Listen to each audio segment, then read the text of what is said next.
Okay, true. All right.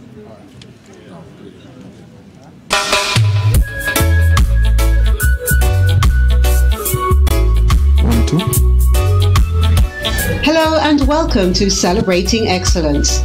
This year's Nobel Laureate Festival has as its theme, Celebrating Excellence, Facing New Realities, Creating New Modalities.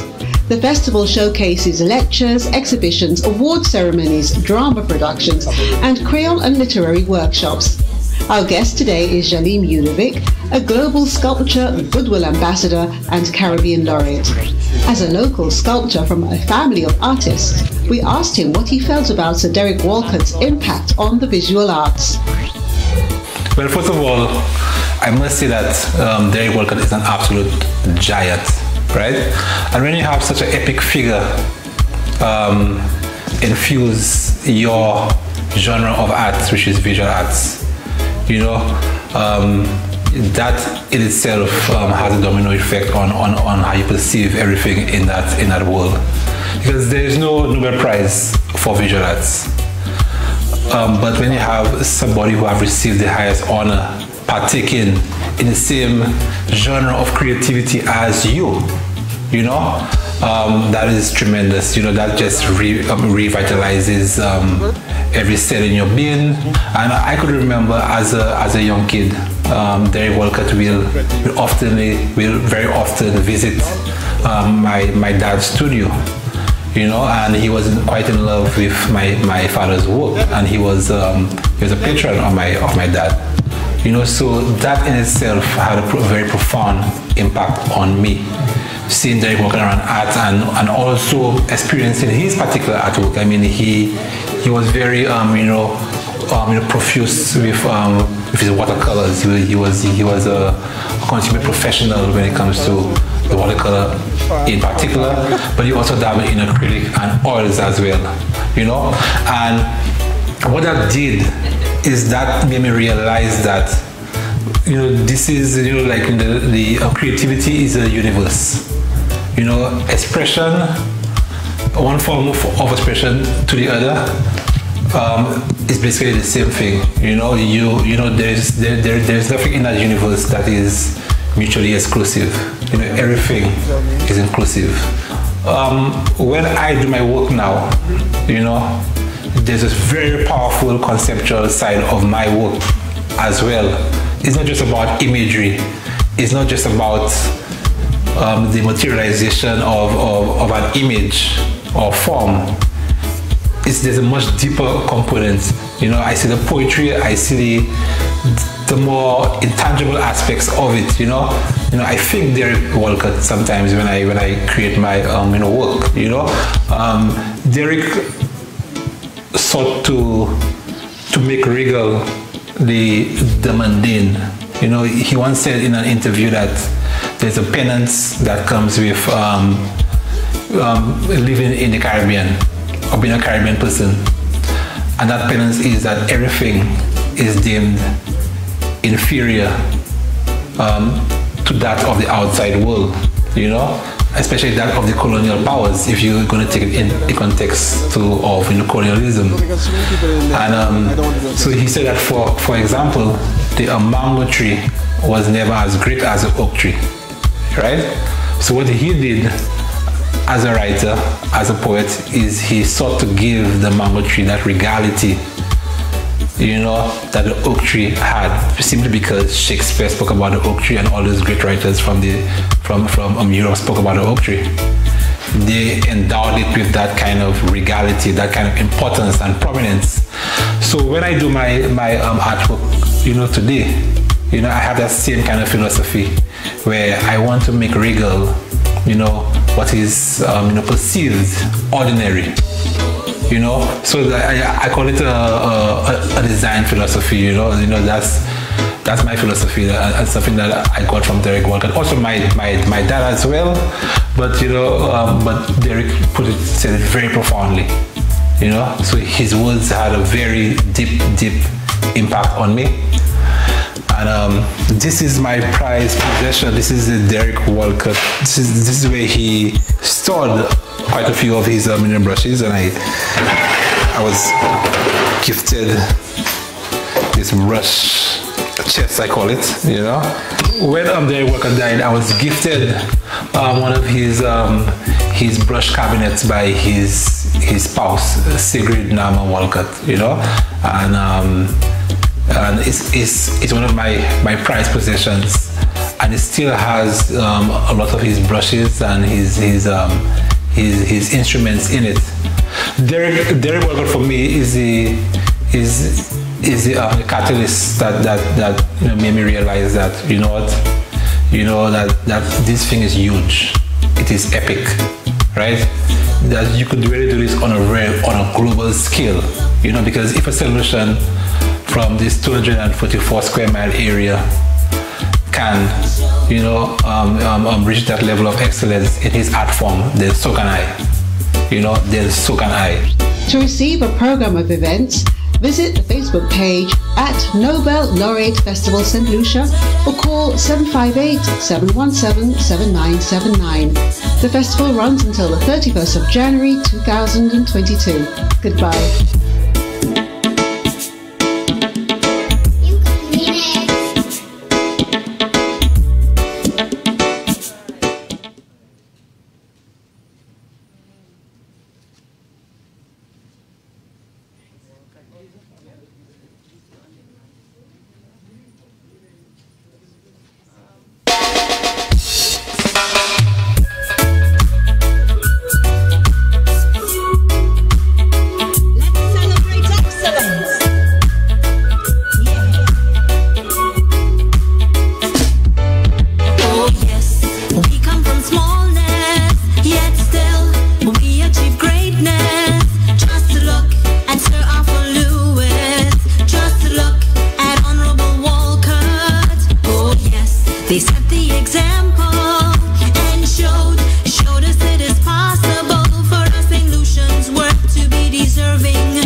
Even though you're from a little isle, you can be next.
and welcome to Celebrating Excellence. For the last 29 years, St. Lucia has been celebrating its two Nobel laureates, Sir William Arthur Lewis and Sir Derek Alton Walcott. Every year, the festival has a sub-theme, and this year it's Facing New Realities, Creating New Modalities. Natalie Laporte is an actress and poet who performed in many of Sir Derek Walcott's plays. She tells us of her memories of Sir Derek and a special phrase he coined. One of the things I really loved about Derek was he had such an insight and a sort of sage awareness about St. Lucia, his native land, and the people who live in it. And I remember he said once, it matters where you come from. And I remember being struck by that because it was so simple yet so profound. It matters where you come from. Because I think normally we are encouraged, maybe even programmed to a certain degree, to look beyond toward the future, what's in front, what lies ahead, what school are you going to, what job are you going to get, who will you marry, how many kids will you have. But not so trendy is looking back and sort of taking the roots of your past, your ancestry, your ethnicity, and bringing that forward into your present and then into your future. And I feel that maybe that quote had something to do with that. Derek was very, very fascinated by our creative process. You know, the drums, the violin, you know, he thrived in it. It was almost his heartbeat. It has a sort of longing in it. It matters where you come from. See yourself. Let's see ourselves as the island nation that we are, as the regional people that we are, what we represent. And there's a sort of, I don't know, philosophical spin I like to put on it, like, what do we represent as a people? What do we represent as people, as humans, individuals, and by extension, everyone, everywhere we go, everyone we meet, who we talk to, what we say. What do we want to represent? You know, I think these are things that Derek took very, very seriously. He carried them in his heart always. He spoke of them and it manifested in his work, you know, beautifully. And I think also of the sort of intrinsic, almost endemic beauty of being St. Lucian, of being Caribbean. It's in the way we walk, it's in what we cook, it's in the way we welcome strangers into our homes, it's the speed with which we help people who need a helping hand.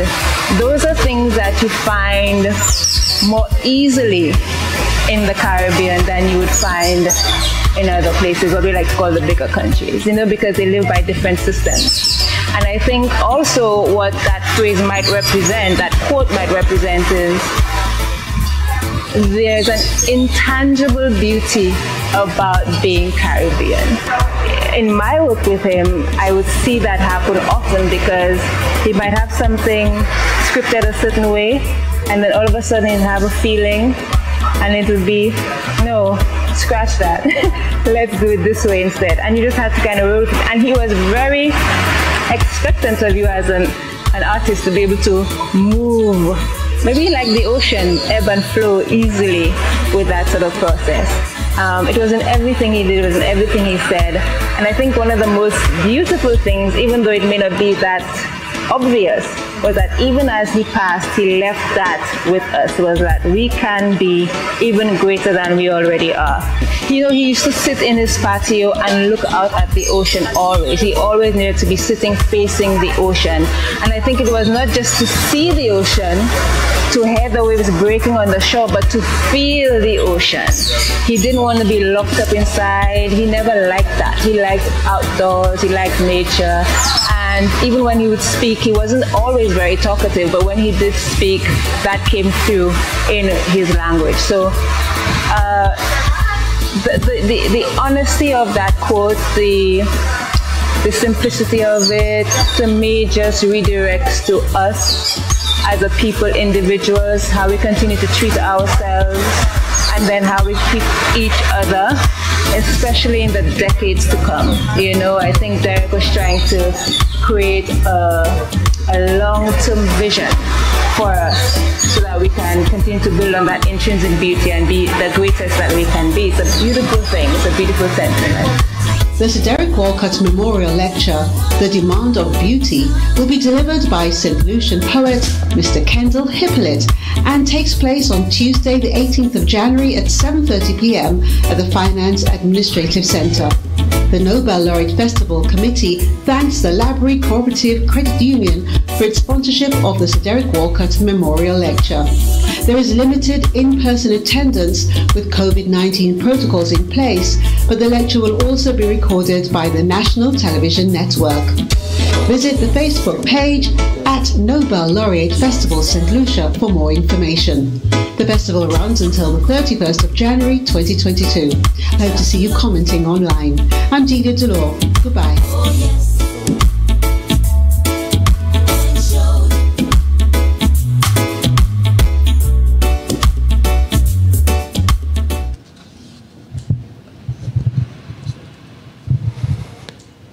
Ladies and gentlemen, the Nobel Laureate Festival Committee and the Cultural Development Foundation welcomes you to the 2022 Sir Derek Walcott Memorial Lecture.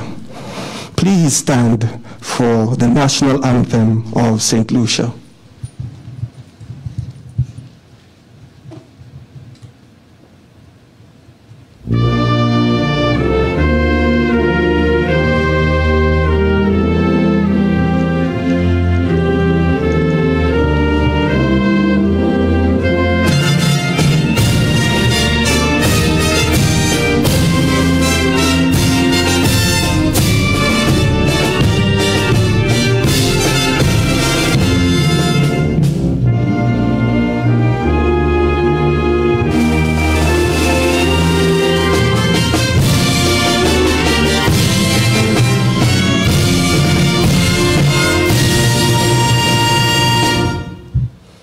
And now, ladies and gentlemen, please join me in welcoming tonight's Master of Ceremony, Mr. Phil Henderson. And you may have your seat.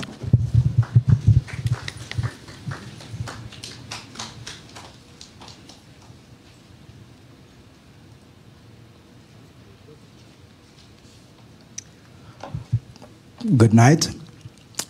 Establishing protocol for the evening. Her Excellency Exemplar Dame Paulette Louisy, Chairperson for the Nobel Laureate Committee. The Honorable Philip J. Pierre, Prime Minister, Minister for Finance, Economic Development and Youth Economy.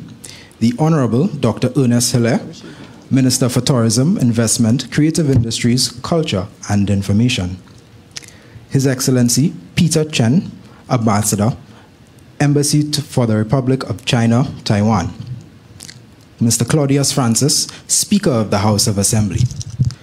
Dr. Kadela Lane Ambrose, Permanent Secretary in the Office of the Prime Minister with responsibility for housing and local government. Ms. Solange Belize, Deputy Permanent Secretary, Ministry of Tourism, Investment, Creative Industries, Culture and Information.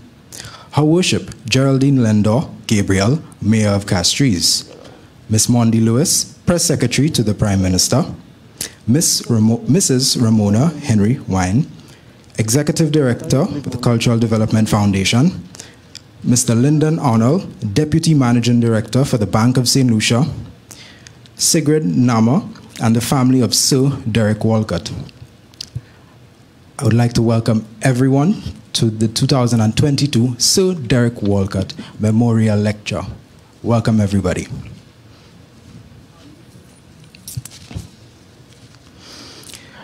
I would like to thank everyone for being here this evening. We understand that the protocols are quite difficult to adhere to at all corners of this life. However, you have made a very special attempt to recognize the late, the great Sir Derek Walcott, and for that you should give yourself a round of applause.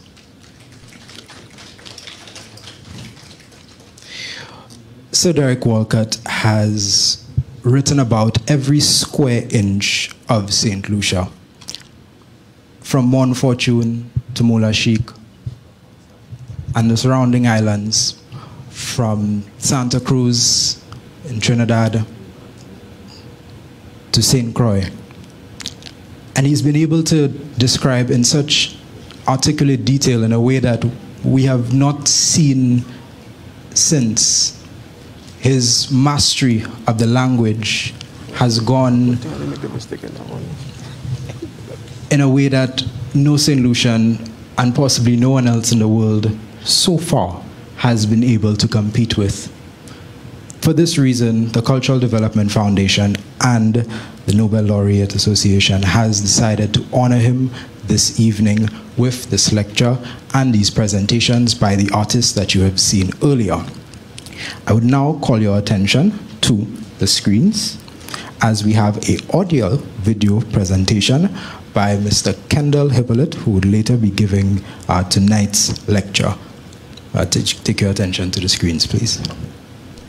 Born in St. Lucia in 1952, retired lecturer in literature and drama, Kendel Hippolyte studied and lived in Jamaica in the 1970s, where he explored his talents as a poet, playwright, and director. His writing explores the spectrum of Standard and Caribbean English, working with traditional forms, free verse, and forms influenced by popular culture, as well as poems written in Creole, his native language. He has published 7 books of poetry, the latest being Word Planting, Peepal Tree Press 2019, and his poems have appeared internationally in various journals such as the Greenfield Review, the Massachusetts Review, and in anthologies like Caribbean Poetry Now, Voiceprint, West Indian Poetry, and others. In 2007, he won the Bridget Jones Travel Award and traveled to England to present his one-man dramatized poetry production, Kinky Blues, at the annual conference of the Society for Caribbean Studies. He has twice won the Literature Prize in the Minville and Chasney Fine Arts Awards, which was for years the premier arts award scheme in St. Lucia, and is the winner of the 2013 Bocas Festival Poetry Prize. He has performed his work in the Caribbean, Europe, and America at literary festivals and events. Mr. Hippolyte has also established himself as an innovative playwright and director, authoring 8 plays and directing scores of others, including his own, The Drum Maker, 1976, The Song of One, 1995, and Triptych, 2000, all of which have been published in drama anthologies. In 1984, he co-founded the Lighthouse Theatre Company in St. Lucia and has long been involved in all aspects of the dramatic arts on the island. He has toured with theatre productions in the Caribbean and the UK. At different times, he has been involved as actor, director, and administrator in St. Lucia's contingents traveling to Carifesta. Mr. Hippolyte is an original and continuing member of the syllabus panel for the Caribbean Examinations Council CXC Theatre Arts Program and serves as an external examiner. In 2000, he was awarded the St. Lucia Medal of Merit Gold for his contribution to the arts. Recently retired from the Sir Arthur Lewis Community College, his present focus is to use his skills as a writer and dramatist to raise public awareness and contribute to active solutions of critical social issues.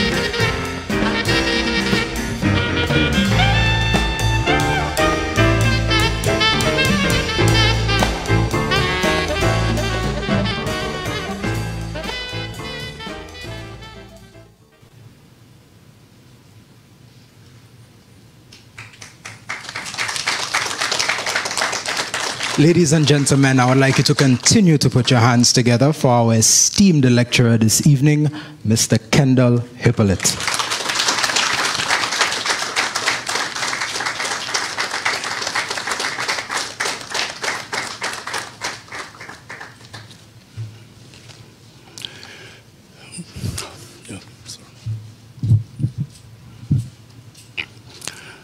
I want to thank the organizers for this very generous introduction.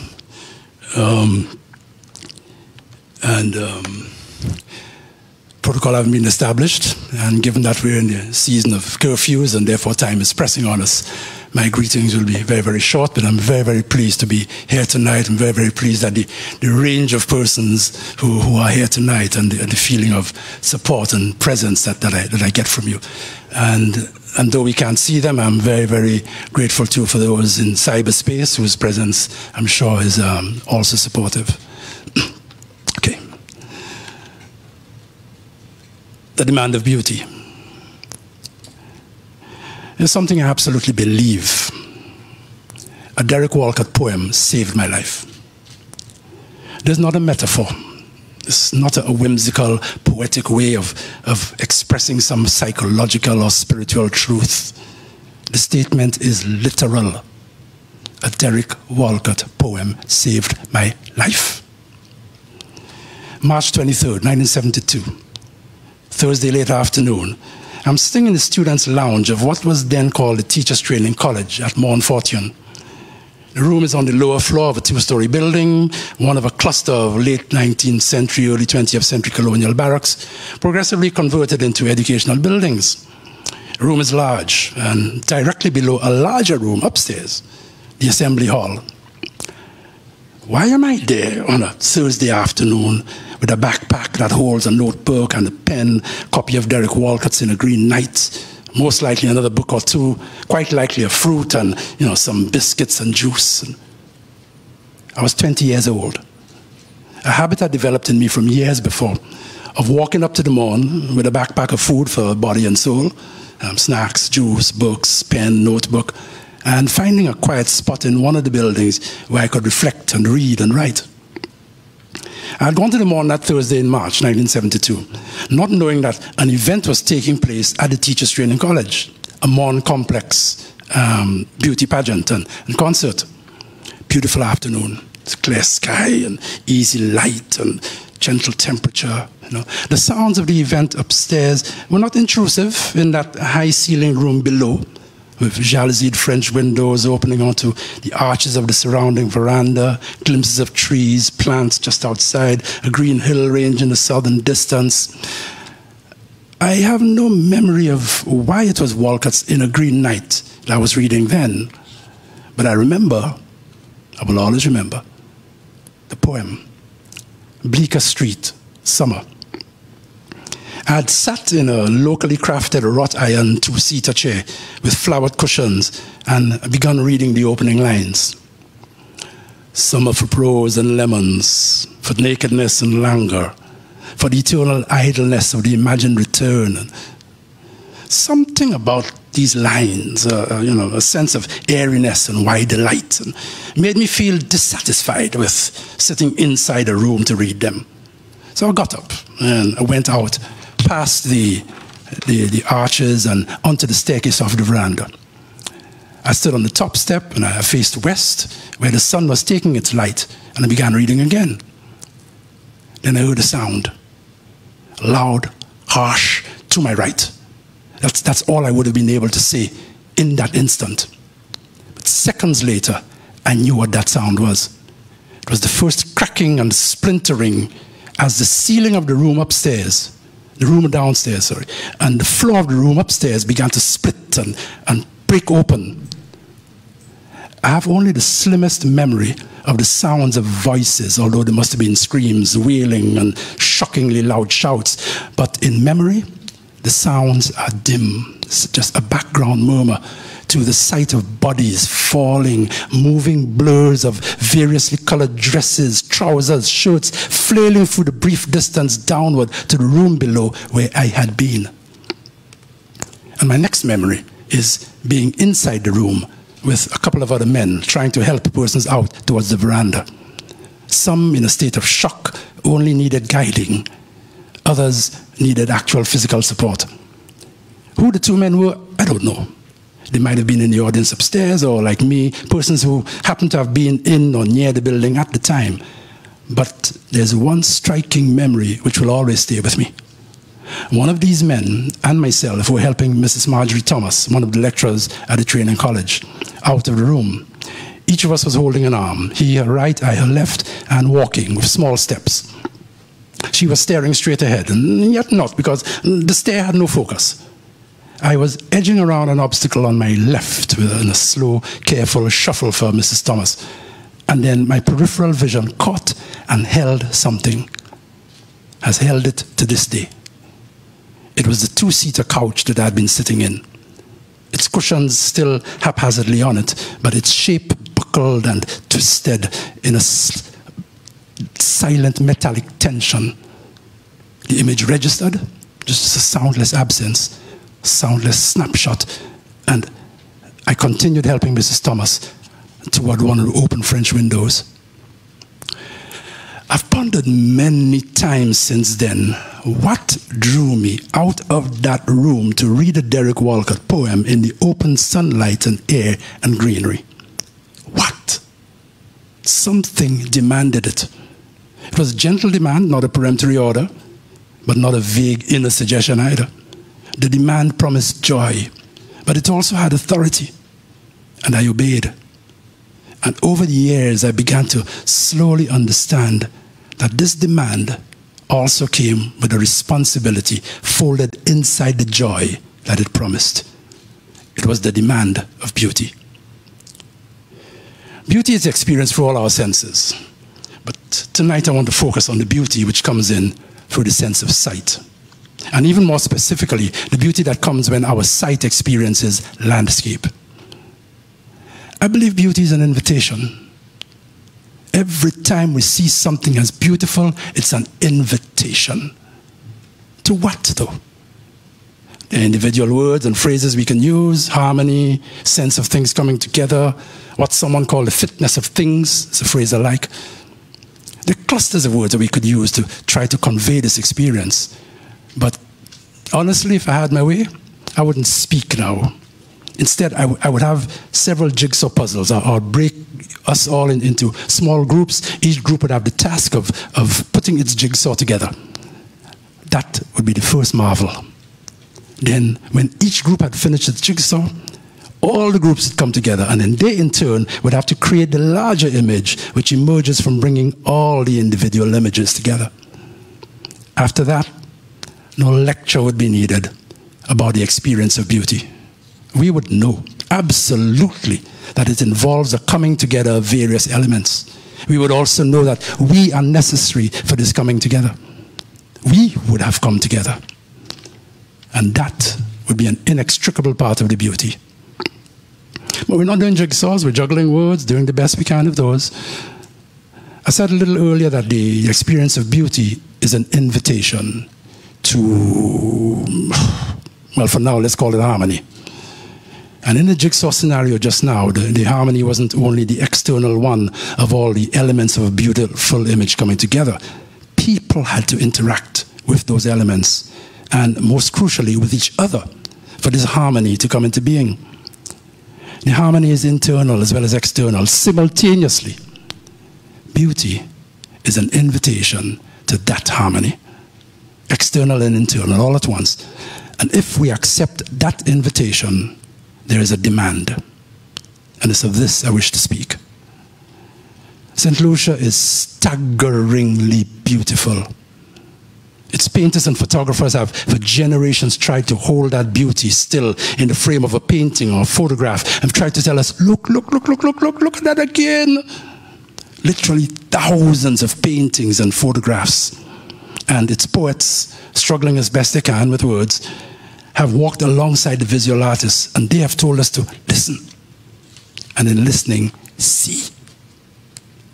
Let's pause and listen to the poets. Here's Derek Walcott, speaking of the vocation that he and his friend Dunstan St. Thomas discovered to praise the beauty of the island. But drunkenly or secretly we swore, disciples of that astigmatic saint, that we would never leave the island until we had put down in paint, in words, as palmists learn the network of a hand, all of its sunken leaf-choked ravines, every neglected self-pitying inlet muttering in brackish dialect, the ropes of mangroves from which old soldier crabs slipped surrendering to slush, each ochre track seeking some hilltop and losing itself in an unfinished phrase, undersand shipyards where the burnt-out palms inverted the design of unrigged schooners, entering forests, boiling with life, guayave, corsol, poicanot, chapooti. The beauty of St. Lucia kept Walcott connected here. No matter how much like a kite he soared and swooped and dipped all over the world, he was always pulled back in. His earliest poetry as a teenager praised its landscape, and in his penultimate work, he was still praising it. This is from 7 years before he died.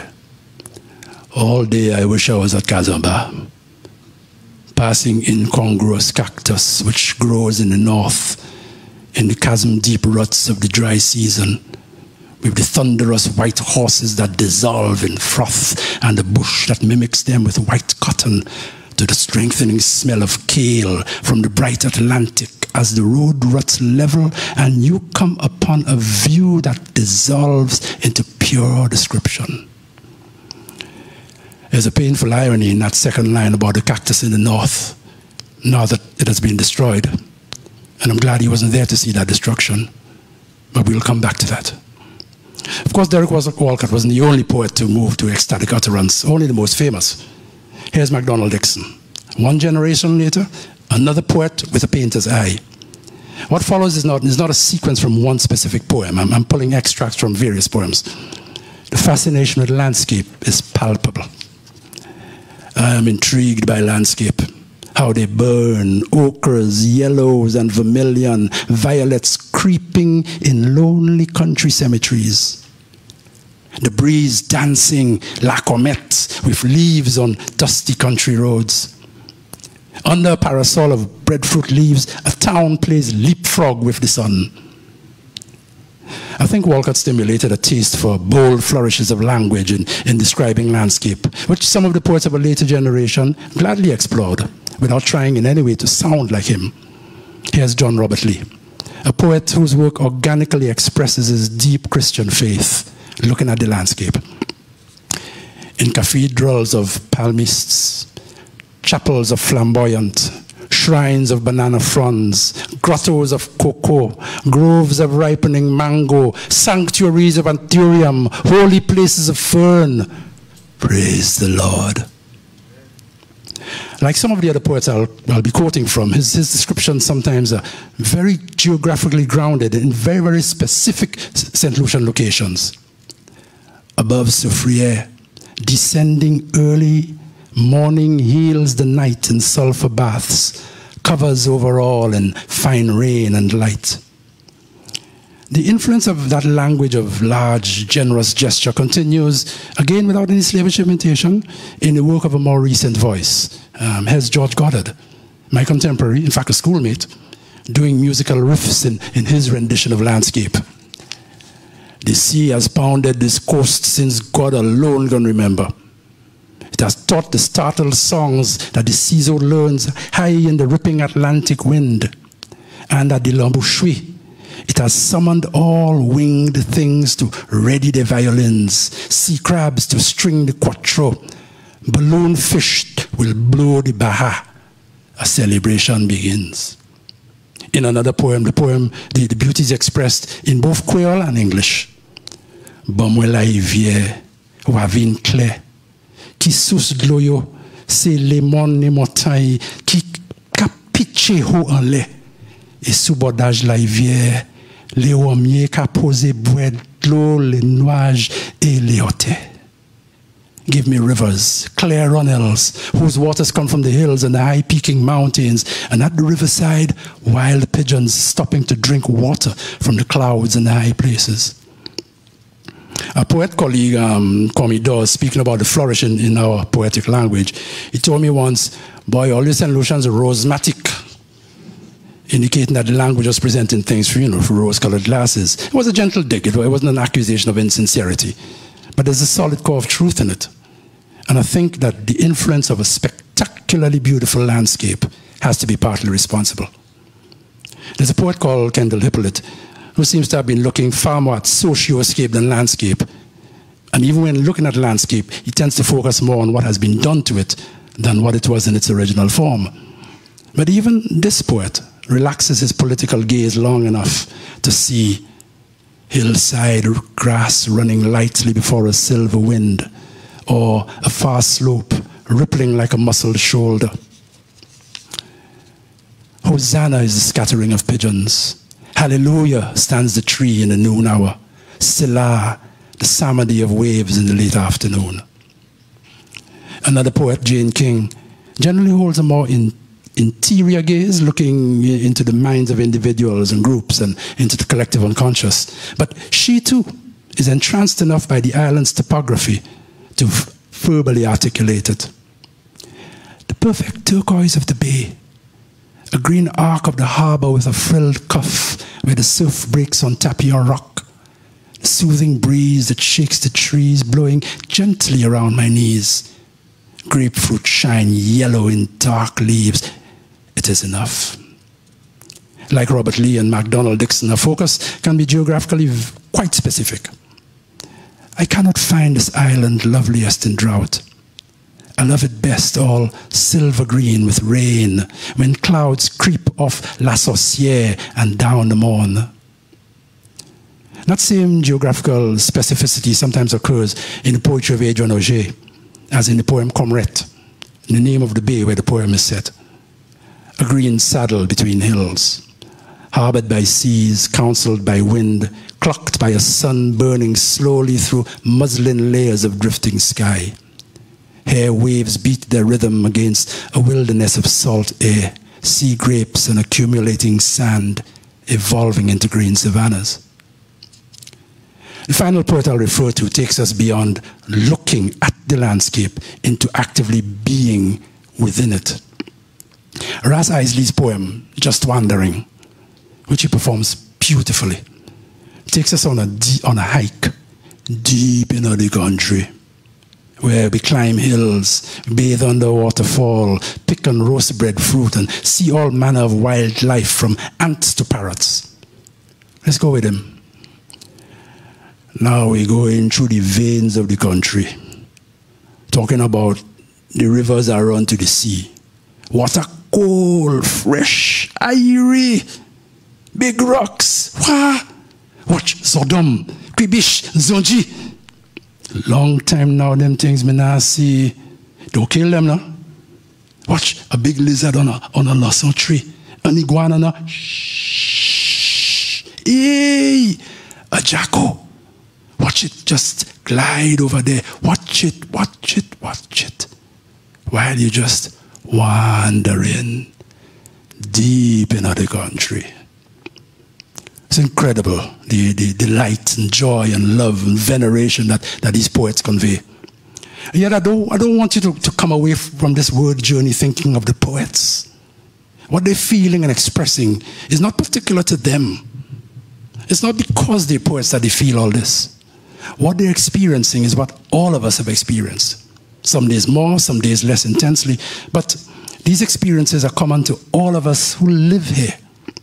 That's why we recognize them so immediately. Poets have the gift of finding and weaving together the words which describe it, but the experience they describe is ours.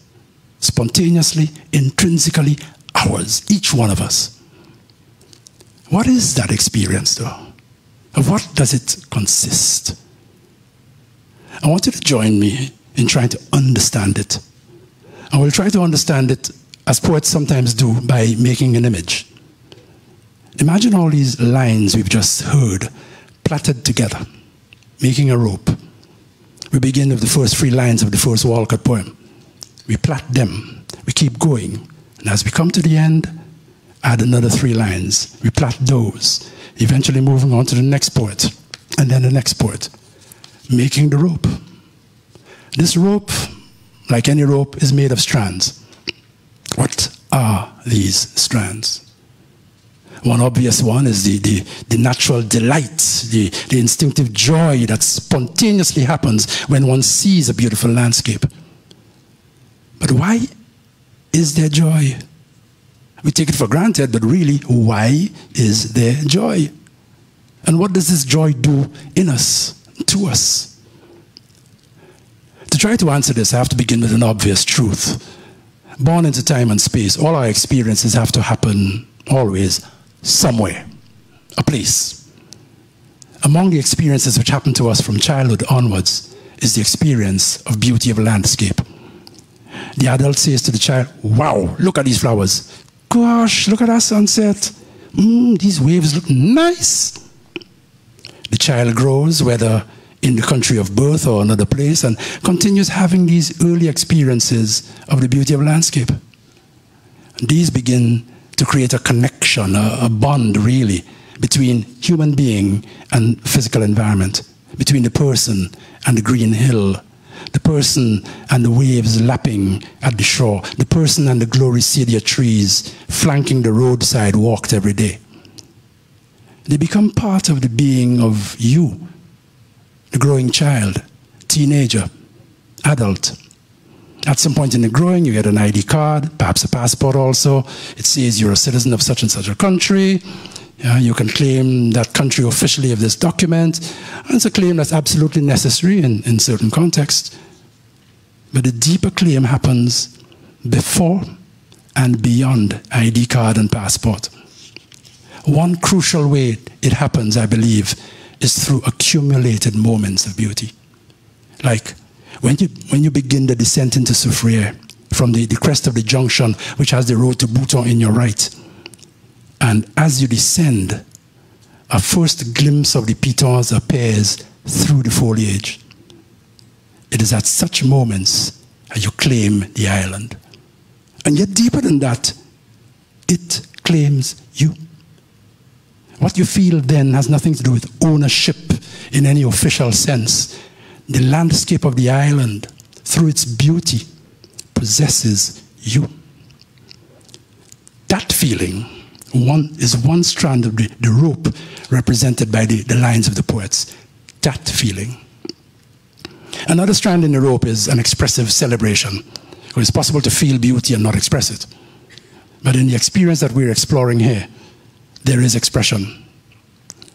In Derek Walcott's Another Life, he gives us a narrative image of two young men trying to render one in visual line and mass and color, and the other one in words, trying to render the beauty of the St. Lucian landscape, celebrating it. Why? Why were they doing this? A celebration was spontaneous, yes, but it wasn't simplistically innocent. It wasn't naive. Not just the purely delighted expression of a child saying, wow, at a picturesque sight. Their celebration of landscape, in paint, in words, was deliberately saying, yes, this is worthy of the highest praise, as good as anything else the world out there holds up as praiseworthy. The world out there in their time was very overtly colonial and imperial. And seen through its eyes, breadfruit trees and mango trees were picturesque, but not as worthy as oak trees and apple trees. So the celebration of landscape visually and verbally by Dunstan and Derrick was not simple, innocent delight. It was anti-colonial and anti-imperial. 2 generations later, it's easy to underestimate this. In fact, to not even see it. But we have to. Because they and others like them began a work that we must continue now, perhaps even bring to a conclusion. Our expressed celebration of the beauty of our landscape, which is the second strand in the rope, has to be every bit as ideological as theirs was. In fact, more so. The landscape in their time was not threatened with obliteration by climate change and by so-called development, as our landscape now is. Before we come to the third strand, I'll make a small detour here to point out that this praise of landscape in words is not confined to poets. I mean, I've been looking at the anthems and national songs of a number of Caribbean countries, beginning with ours. Many of them reference the beauty of landscape.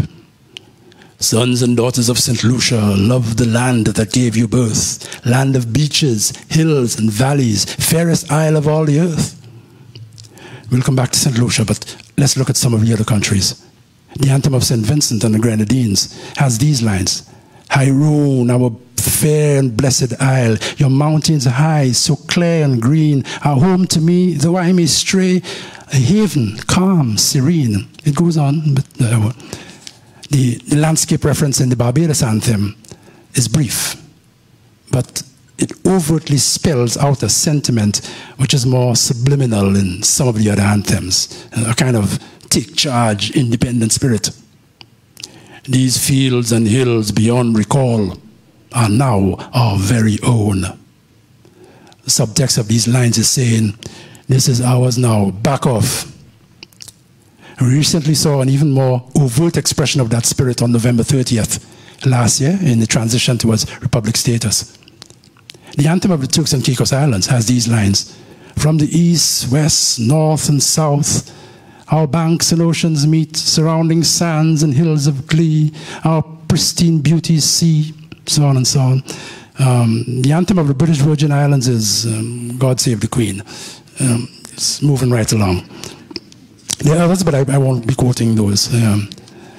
Some countries don't reference the landscape. Jamaica, Trinidad, Grenada, St. Kitts. And I think for praise of landscape, Dominica takes the prize. The anthem even has a title, Isle of Beauty. Isle of beauty, isle of splendor, isle to all so sweet and fair, all must surely gaze in wonder at thy gifts so rich and rare, rivers, valleys, hills and mountains, all these gifts we do extol, healthy lands, so like all fountains, giving cheer that warms the soul, so on and so on and so on. Dominica has been known as a nature isle for as long as I can remember, so it's no surprise to find that the anthem is so full of reference to nature in general. But why have I taken us on this tour of Caribbean anthems and patriotic songs? To underscore what, of course, we already know. National identity, and that's a huge term. National identity is nurtured by an expressive and a celebratory love of the landscape of the nation. And there's no need to go into the significance of the pitons, that significance they've held for generations who've lived and who live here. Beginning of the Kalinago and the Arawak people, continuing down to the child who yesterday or this morning just sketched two adjacent triangles, perhaps with a little circle in between them, said, boom, the pitons. That child, like others generations before, is saying, look at this. And continuing a tradition where the beauty of the landscape is experienced, praised, celebrated. The first two words in the motto of St. Lucia are the land. That's not accidental. And that brings me to an aspect of all these anthems and patriotic songs. Sometimes it's overtly expressed, sometimes implied. I noted that in the Barbados anthem it's very plainly stated, these fields and hills beyond recall are now our very own. That second line, are now our very own, expresses an attitude. There's this pride and a fierce protectiveness. To whom are these words sung? There are two audiences. One audience is the people of the country, or at any rate, the overwhelming majority of them, who are being called on to claim the country, to nurture a sense of belonging to it. The other audience is almost a ghost, the ghost of the former imperial master, who had once claimed the landscape and people as belonging to it. And I say almost a ghost, because the possibility of that external claim does not miraculously vanish at political independence. There are different ways in which an external power can claim and possess the landscape and people of a country. And the external power is not necessarily another nation. But in those lines, that second audience, that external power is being told, being warned, you might say, that these fields and hills are now our very own. Back off. And this fierce protectiveness, so plainly declared in the Barbados anthem, is present to one degree or another in all the anthems of the Anglophone Caribbean. This feeling of protectiveness is the third strand in the rope that we've been plaiting with the words of the poet. And that feeling is an intrinsic part of the demand of beauty. One crucial way in which it expresses itself is the instinct to preserve the beauty. Now here's where a classic problem of development surfaces. Can you preserve and still progress? Obviously, before we can begin to answer, both terms need exploring. What exactly are you trying to preserve? What exactly are you trying to progress towards? Questions are simply stated, but the answers, nations have gone to war over them. But do I believe it's possible for preservation and progress to hold hands? Yes. Do I believe there are answers that meet the needs of both? Yes. And the answers, I believe, are not in specific external forms, but in specific principles. The preservation of beauty is not invariably the preservation of specific shapes of beauty. Yes, that's dangerous ground to be trod very carefully. Also, the journey towards progress is not invariably towards a specific shape of progress. More dangerous ground, also to be trod very carefully. Only examining the principles underneath all this can guide us. So let's begin to examine them. Human beings alter the natural landscapes they live in. That's inevitable. We always have, we always will. Depending on the principles at work in the type of alteration, the altered landscape may in time become as natural as what was there before. St. Lucia did not always have breadfruit trees and mango trees and pigeon peas. It would take an ethnobotanist to explain to us how many species of trees and vegetation, which we now take as part of the landscape, were introduced from elsewhere. Why and how they were introduced, how they affected the ecology existing at the time and over time, who and what benefited from their introduction, who and what were disadvantaged by it, both then and now. All of these are finally considerations in fully understanding a portion of landscape that has in it a couple of breadfruit trees, a few mango trees, and some bushes of pigeon peas. So yes, we must alter the landscape, and so the issue of preservation and progress must arise. But the alteration can be a dance of two partners, or it can be a wrestling match. In both cases, there are principles, but if it's to be a dance, the principles obviously are different from those of a wrestling match, where there has to be a winner and a loser. As a starting point in all of this, let's first take note that an intentional, significant alteration of landscape is always part of a wider change that almost invariably involves an alteration in the socioscape. Sometimes the alteration is huge, like the change in the middle of the 17th century in the Caribbean, from small and medium-sized tracts of Amerindian tribal lands, variegated variegation and appearance, to uniform fields of hundreds of hectares of sugarcane. This change of landscape reflected a change of political structure, from the relatively democratic governments of a homogeneous tribe to the tyranny of a slave society, from collective ownership of the land to minority ownership of a large proportion of the land by a small racial group, and the land being worked by a landless majority of a different racial group. And the shape of that intertwining of landscape and socioscape continued beyond emancipation into the middle of the 20th century. Only minor incremental changes. It's in the second half of the 20th century that this begins to change. In St. Lucia, it was the switch to bananas, which had begun in the 1950s and gained serious traction in the 1960s, which altered both the landscape and the socioscape. It created a prosperous rural middle class, whose children swelled the ranks of the urban middle class, who further altered the landscape through the kinds of residences that they built and the kinds of buildings that were required for the type of workspaces that they occupied and so on. Landscape, socioscape, always an interaction. In a traditional rural setting, human dwelling in natural landscape are more likely to be good dancing partners. Houses are more likely to be in spaces which have trees and plants of different kinds. Some of them will have been there before the houses. There may be a backyard garden cultivating plants for food and medicine. In the not so distant past of St. Lucia, just 2 generations ago, even when people moved from country to town, they tried to carry that ethos with them. I can remember a pawpaw tree and a lime tree and some of the plants in our yard when I was a child. There was a small mound of river stones for bleaching clothes on. My eldest brother remembers my father growing potatoes and yam and peanuts and tomatoes, and, But of course, sustaining that kind of ethos presupposes space. And space is what becomes increasingly scarce in a setting that is becoming typically urbanized.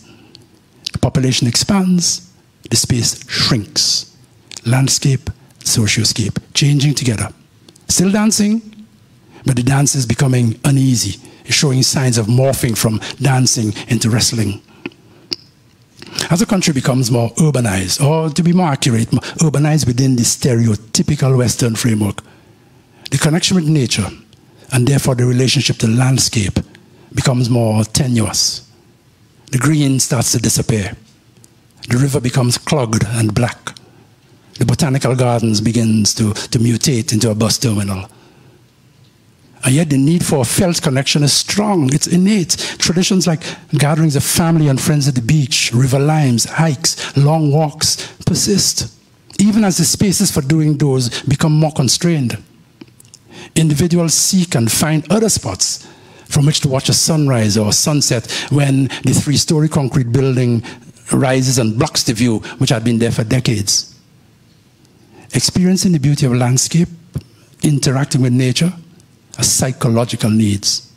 I would say they are organic needs, needs that our very bodies require if we are to be full human beings. So, since as human beings, we always alter the landscape, what's the first principle I would propose in any alteration of it?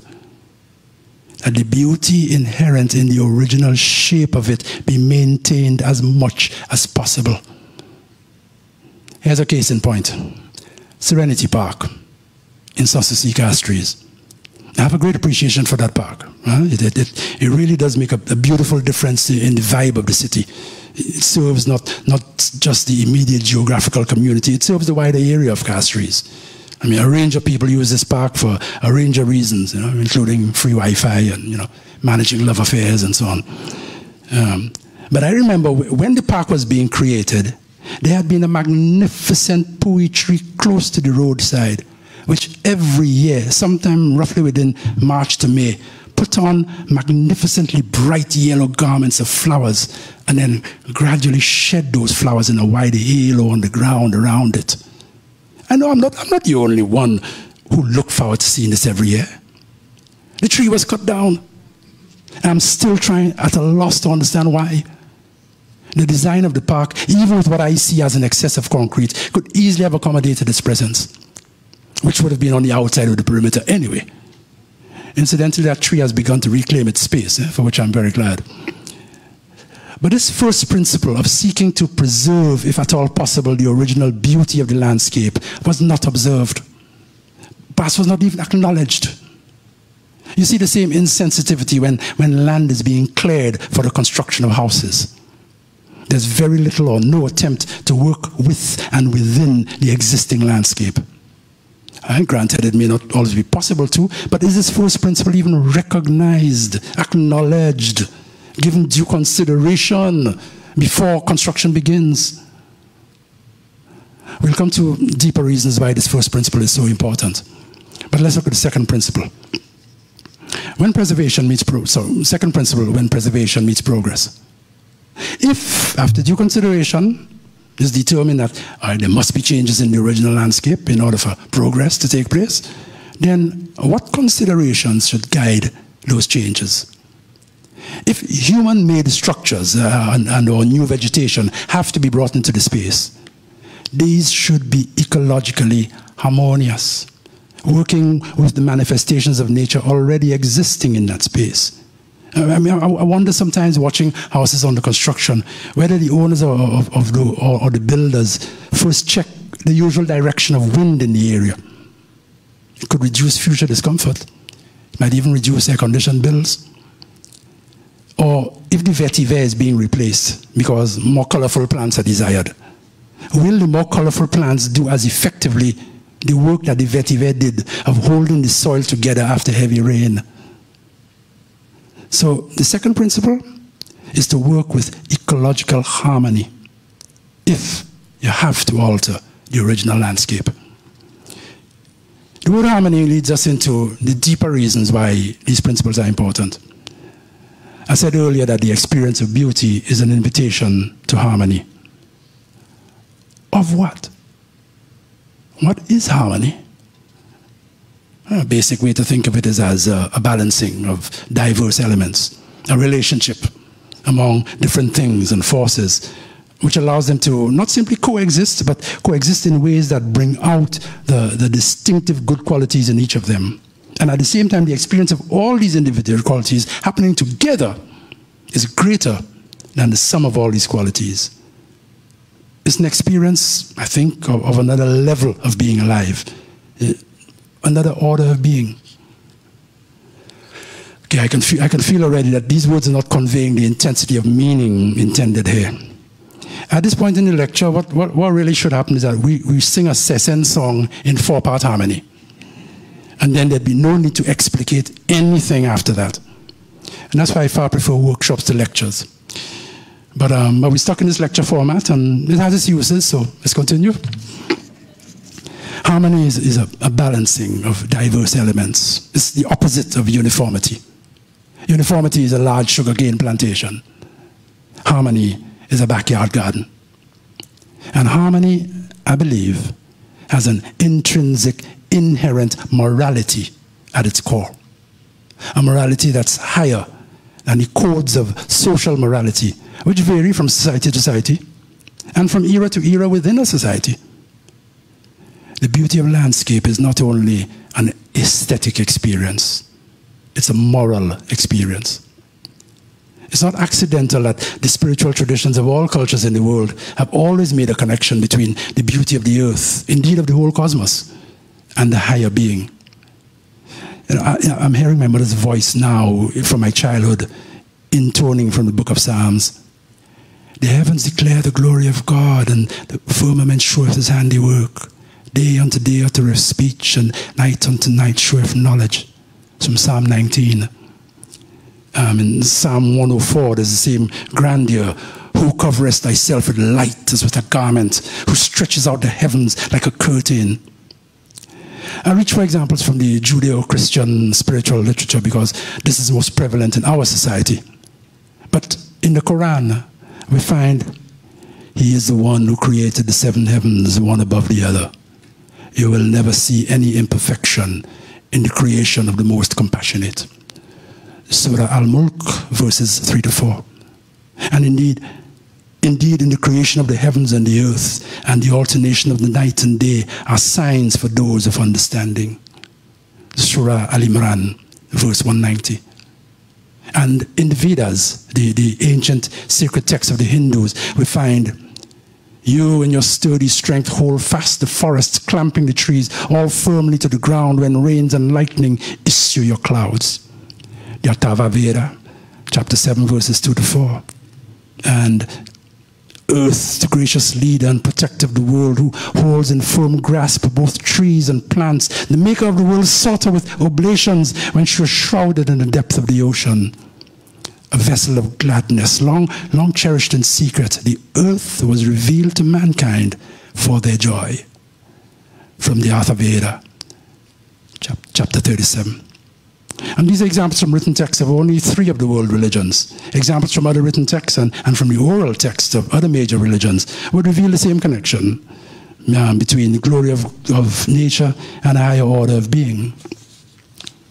Now, if experiencing the beauty of landscape has the potential to connect a person to a higher order of being, then what happens to a people when something called development begins to alienate them from the beauty of landscape? If development doesn't take into account, deliberately make room for the experience of a higher order of being, harmony, in what sense is it development? Because finally, what are you developing? The cliche language of politics says, a nation? Yeah, but what is a nation? Hopefully we know, despite all the tourism public relations, that it's more than a destination.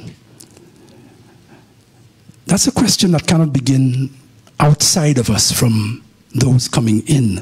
It has to be asked from within and answered from within.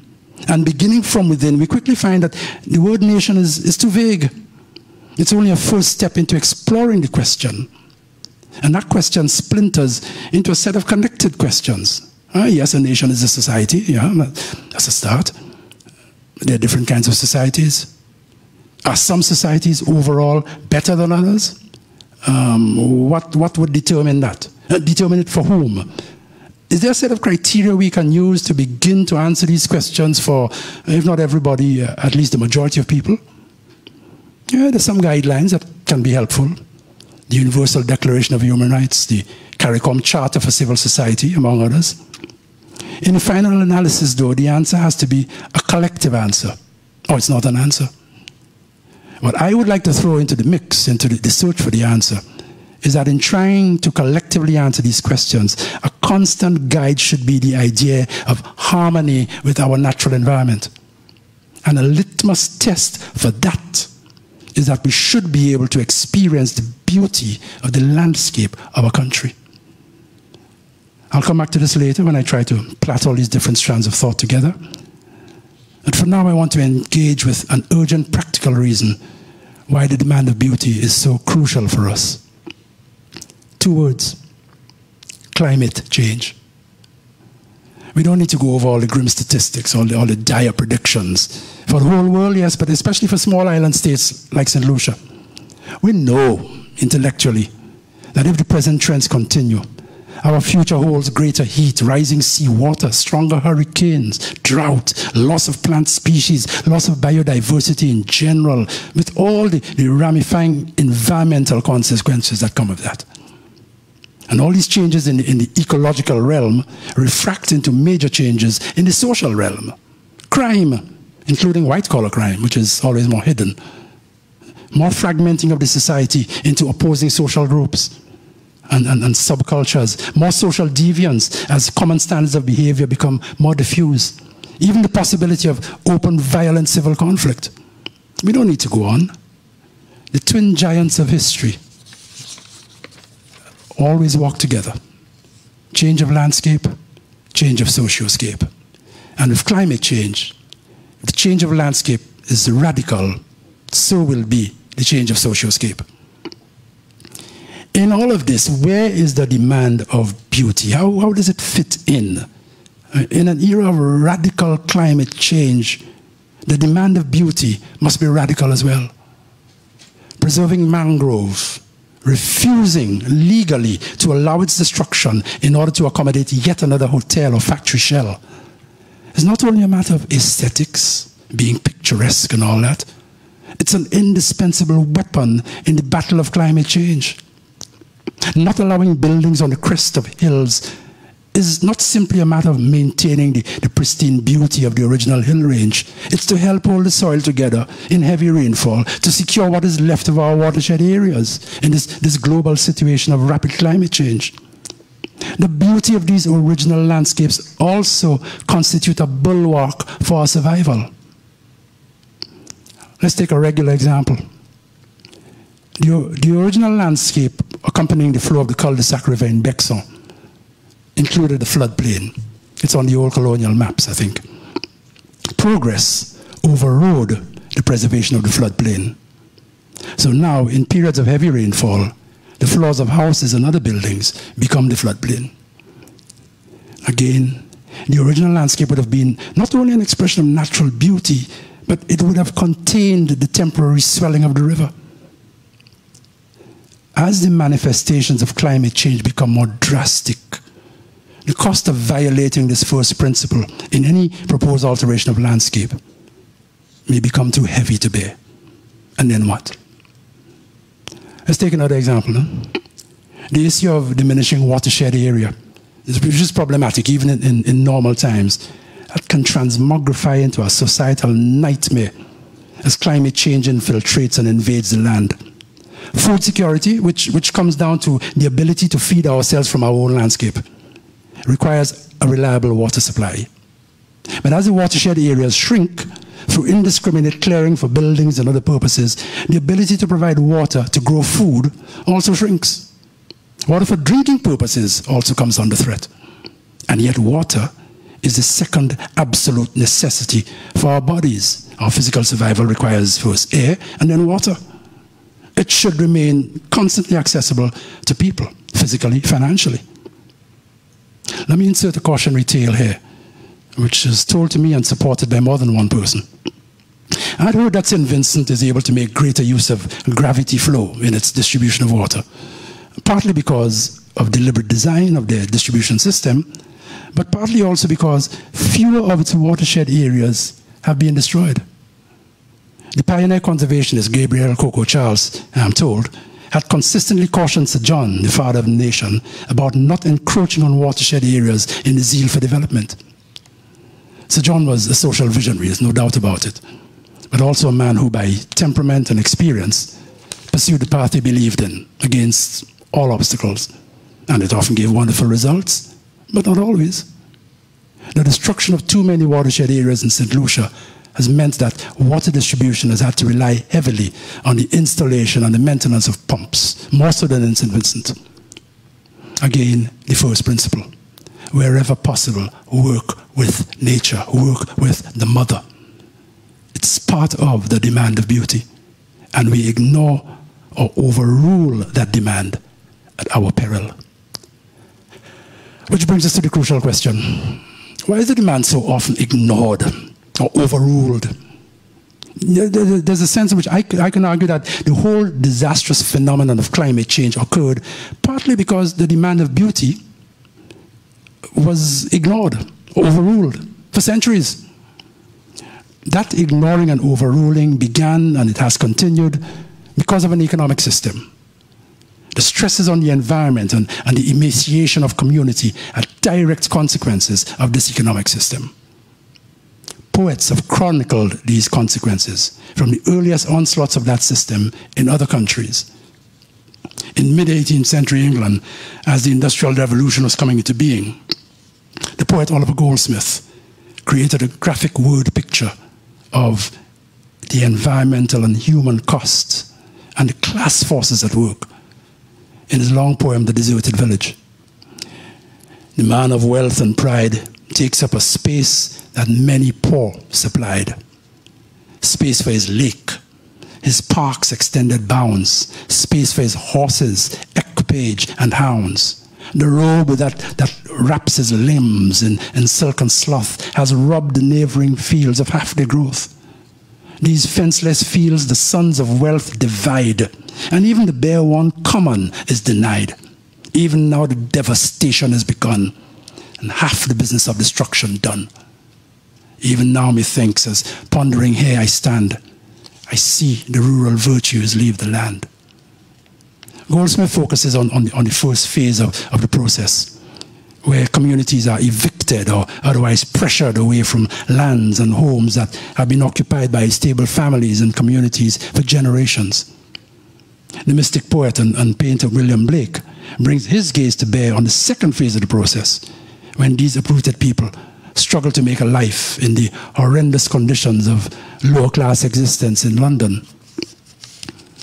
I wander through each charted street, near where the charted Thameses flow, and mark in every face I meet marks of weakness, marks of woe. In every cry of every man, in every infant's cry of fear, in every voice, in every ban, the mind-forged manacles I hear. In St. Lucia, as elsewhere in the Caribbean, the poets raged and sorrowed as the same system trampled on the ways of nature and the ways of community. Let's listen again to their words. This time, mourning the condition of their land, castigating those whom they see as responsible. There are images which recur in their work: bulldozers, concrete buildings, especially hotels, asphalt, vanishing wildlife, dwindling and drying rivers, the sea. Their voices are varied, and the emotional colors in their poems range from a lamenting blue to a withered brown to a raging red. And collectively they create a word mural about the destructive wrestling match of progress and preservation in our country. Here's MacDonald Dixon. They come, the giant machines, threshing heart from forest, slaying mud with iron claws. Asphalt pours its salt into the open wound. Kendel Hippolyte extends that motif. The dust from bulldozers years ago, clearing a bypass to the industrialized south, clogged the pores of plants and other things. And after the machines grumbled away, There was a stunned, shocked silence. George Goddard fills in the grim picture with distressing detail, physical and psychological. Tractors backfill wetlands to fulfill other dreams. Hours sleep late to wake to a nightmare that does not end. Mangroves falling, the high-rising arrogance of condominiums. Machines keep on coming, and time share none of our dreams. Construction of something called progress is relentless. It's spreading everywhere. Here's Kendel Hippolyte again in a minivan heading to a village in the south of the island. Along the way, roadwork gangs worked in the punishing heat and dust and noise and smell of progress towards whatever it was that progress was supposed to be leading us toward. Not the village, which, as it grew larger, was diminishing. These various lines are excerpts from poems, and most of what I'll quote will be excerpts. But Robert Lee has a poem from the early 1970s, which I want to present in its fullness. It's heartrending to realize that this poem is nearly 50 years old. Yet it's so now. It's set in Barbados, yet it is so here. Skeets Bay, Barbados. One always missed the turning, but found in time the broken sign that pointed crookedly, loath to allow another stranger here. Perhaps this Tom or Dick has plans for progress that will tow the boats away and make them quaint, that will tame this wild coast with pale rheumatics who tee off where sea eggshells and fishermen now lie with unconcern. Naked children and their sticks flush crabs from out their holes, and the bare-legged girl dressed in wet folds wades slow towards a waning sun. The sea rose angrily. It knew that freedom here was short. It remembered other coasts, made mud by small-eyed men in big cars. And as before, it knew she'd vanish, the bare-legged girl. The children and their crabs would leave. A better world would banish them to imitation coconut trees. But those small eyes reflecting dollar signs have not yet found the crooked finger to this piece. And down the beach, the women bathe their sons, who will never talk, like Pap, of fishing seasons past. Only memory will turn down this way, when some old man somewhere recalls his day on this beach, where sea eggshells once lay. Almost 50 years ago. But the poem could have been talking about less than 3 years ago. In 2019, just before Cabot, like Columbus, discovered Secret Beach and Donkey Beach and Casabah in general. George Goddard indicates that the diminishing of original landscape goes together with a diminishing of culture. As a subtle inferiority complex sets in.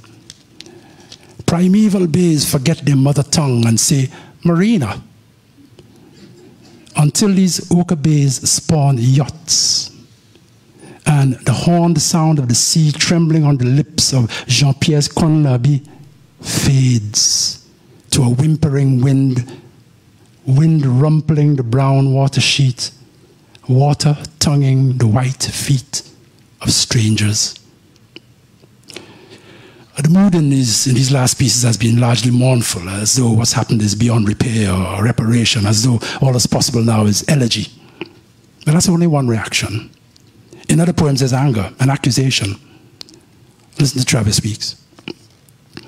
On the martyred mangrove, a white hotel stands, giving birth to millions from a banker's womb. On the opening night, all investors shake hands, celebrating another great luxurious tomb. Listen to Dixon again, who, as a former banker, understands intricately the role that the financial system plays in this degradation. Go tell the old woman she must sell the one-room wooden shack her mother left her, or break it down to make room for glass and wall. The banks are hungry for profit, and will lend any jock with collateral to build a mall. He sums up the situation in a pithy street vibes type of line. A man named Progress spread his seeds all over the place. And Adrian Auger shows some of the results of this bitter seed. The ravine dwindled to a drain, the crayfish sipping gramoxone, the craggy streams of childhood billowing blue with diathene. Someone has built a concrete lay-by where Mashopes pomme d'amour used to ripen summer holidays. And how does he describe this progress, which has cost us so much? What is the shape of it? Only repetitious highways, hyphenating towns becoming cities by default, forests pried open by the prow of roads. This indeed is a soulless anywhere, screaming iterations. Hurry home before all that was is gone, and we are forever changed. Derek Walcott's verbal brushstrokes are large and masterful, and they almost complete this word mural of our situation now. These brushstrokes have, as always of him, the sweep of history. I watch the doomed acres, where yet another luxury hotel will be built, with ordinary people fenced out. The new makers of our history profit without guilt, and are, in fact, prophets of a policy that will make the island a mall. And the breakers grin like waiters, like taxi drivers, these new plantations by the sea. A slavery without chains, with no blood spilt, just chain link fences and signs, the new degradations. I said Walcott almost completes the mural. Why almost? There's awareness of what is changing us. There's a deep anger. But in this mural, I have to look elsewhere than Walcott for the psychological resistance to all this. Here's Dixon again. I am not for sale. Not a single thought. Not a pour of sand. Not a gram of dirt. I am not for sale. Not a pinch of flesh. Not a yard of wood.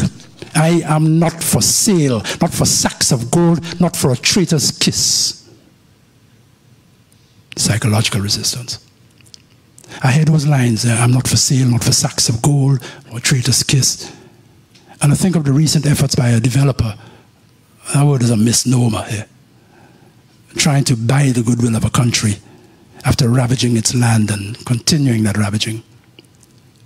The psychological resistance to that has to be strengthened. And if there is one burning reason why I grieve the absence of Calypso tense over the last 2 years, is because the oral literature of the Calypso is a site of psychological resistance. Somebody needs to do that study, by the way. I mean, that lecture, that book about how Calypso has helped us to question and criticize simplistic notions of progress over the years. But for now, I want to return briefly and finally to the poets to bring us to the deeper issue of why we got into this wrestling match between progress and preservation. Two poets express it with the concision that's possible only in poetry. George Goddard says, on this ancestral ground, jealousy's tractors will not remove their shoes as Moses did. It's a deeply spiritual truth which goes to the heart of the matter. It's a blasphemous disrespect for nature and community. And Adrian Auger wraps up this truth in a cultural garb that we will recognize. Because we owe a debt, a loyalty to this landscape that sustains us, this earth that raised you, raised me, that should make us ask our ancestors if it is all right to cut down a tree that is older than we, because somebody's navel string might be buried under there. What Goddard and Auger are pointing to is an attitude that's almost endemic among developers, in which the earth is seen basically as tons and hectares of inert material to be pushed and pulled and scraped and dug and drilled, with no other important consideration than how much money can be extracted from it, what margin of profit can accrue to the developer. When this attitude is so deeply ingrained as to block all other considerations, that is when the wrestling match begins. as to why the attitude is such a fundamental part of the mindset of the typical developer. It will take more than a lecture or even a series of lectures to delve into that understanding. The point is that that mindset gives rise to the scenarios that these poets witness against so eloquently.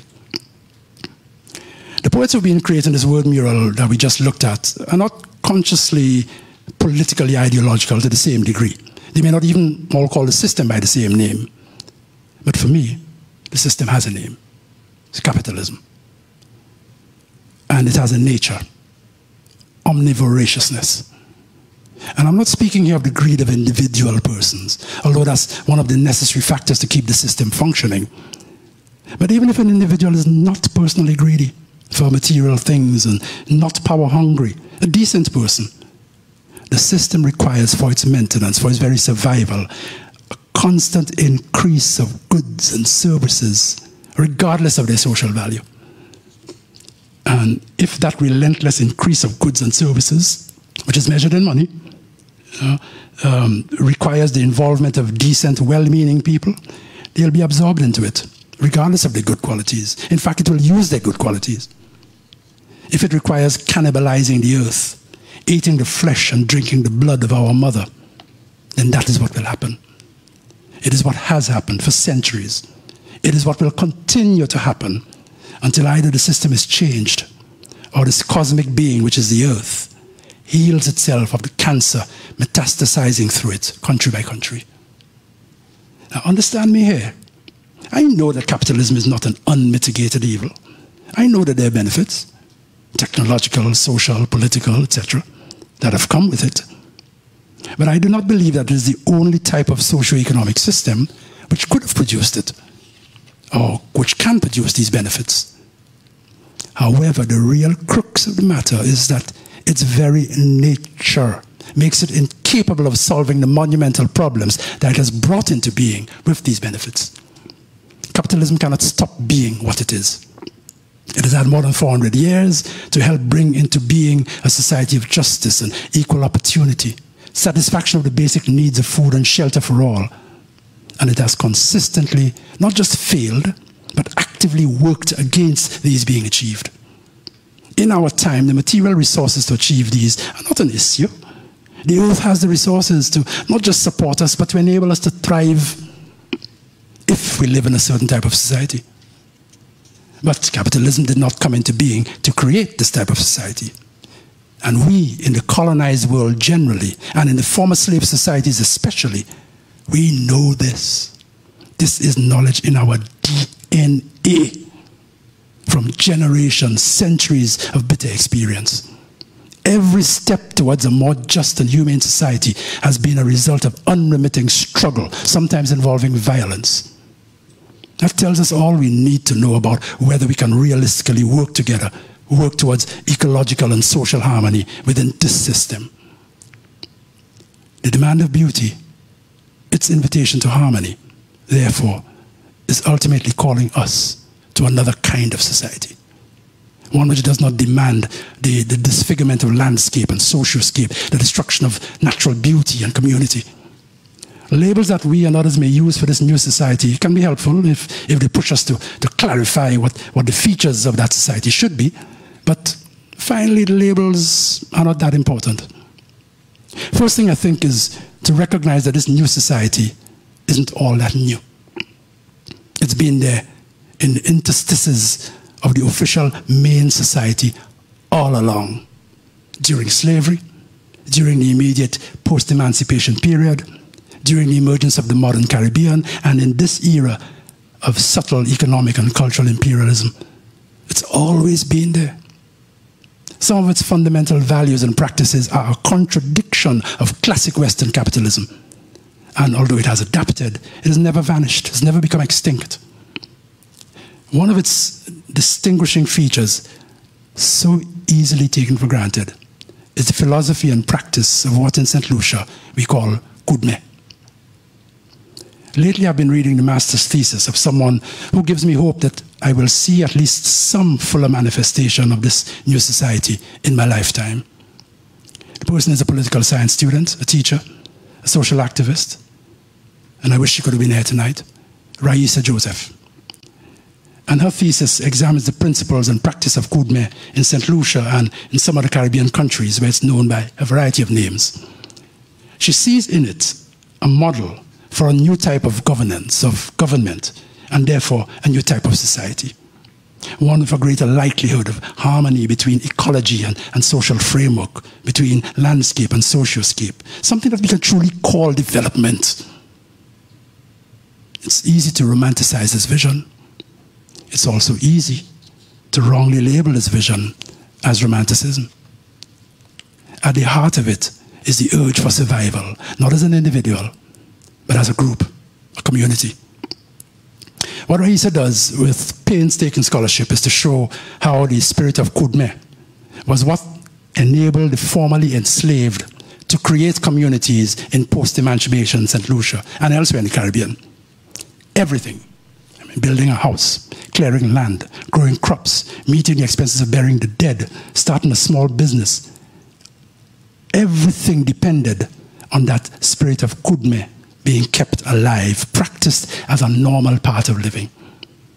It had different forms, friendly society, susu, beja, and different levels of complexity in structure and operations. It evolved into cooperatives, credit unions, even banks. In fact, one of the fascinating areas in the thesis is the thumbnail sketch that she provides of the evolution of the Labrie Cooperative Credit Union and the First National Bank, known in its infancy as the Penny Bank. They began as self-help organizations, arising from the need of ordinary people, farmers and fishermen and shopkeepers, to obtain loans when the colonial banking system would hardly let them through the door to even discuss a loan. Tracing their evolution from then to now, she shows how trust and a sense of community were absolutely essential elements in the Kudme spirit. And both implicitly and explicitly, she raises the issue of whether that spirit has been compromised in the growth of these now formidable institutions. And she raises it because the Kudme spirit is about modern economics, although that's a very overt expression of it. Tracing its historical lineage in St. Lucia all the way back to the Dopke of the Dahomey people, she shows that it functioned as well as it did because of a democratic mode of decision-making and heartfelt collective action. And she shows, too, that in the classic manifestations of the Kudme, the indigenous arts and culture are always present. Group singing, music, food, drink are often a natural part of classic Kudme in action. There's a philosophy and principles of living at work there which go beyond and outlast just to getting the job done. I had the glorious privilege once of being present when a community in Labon was planting cassava on a hill slope. Food was cooking on the Twawash. Two men were beating on lengths of bamboo and leading the call and answer song that the people were singing as they moved in lines along the hill slope and very precisely planting the cassava tubers. You'll understand that modern cassava was being planted that day.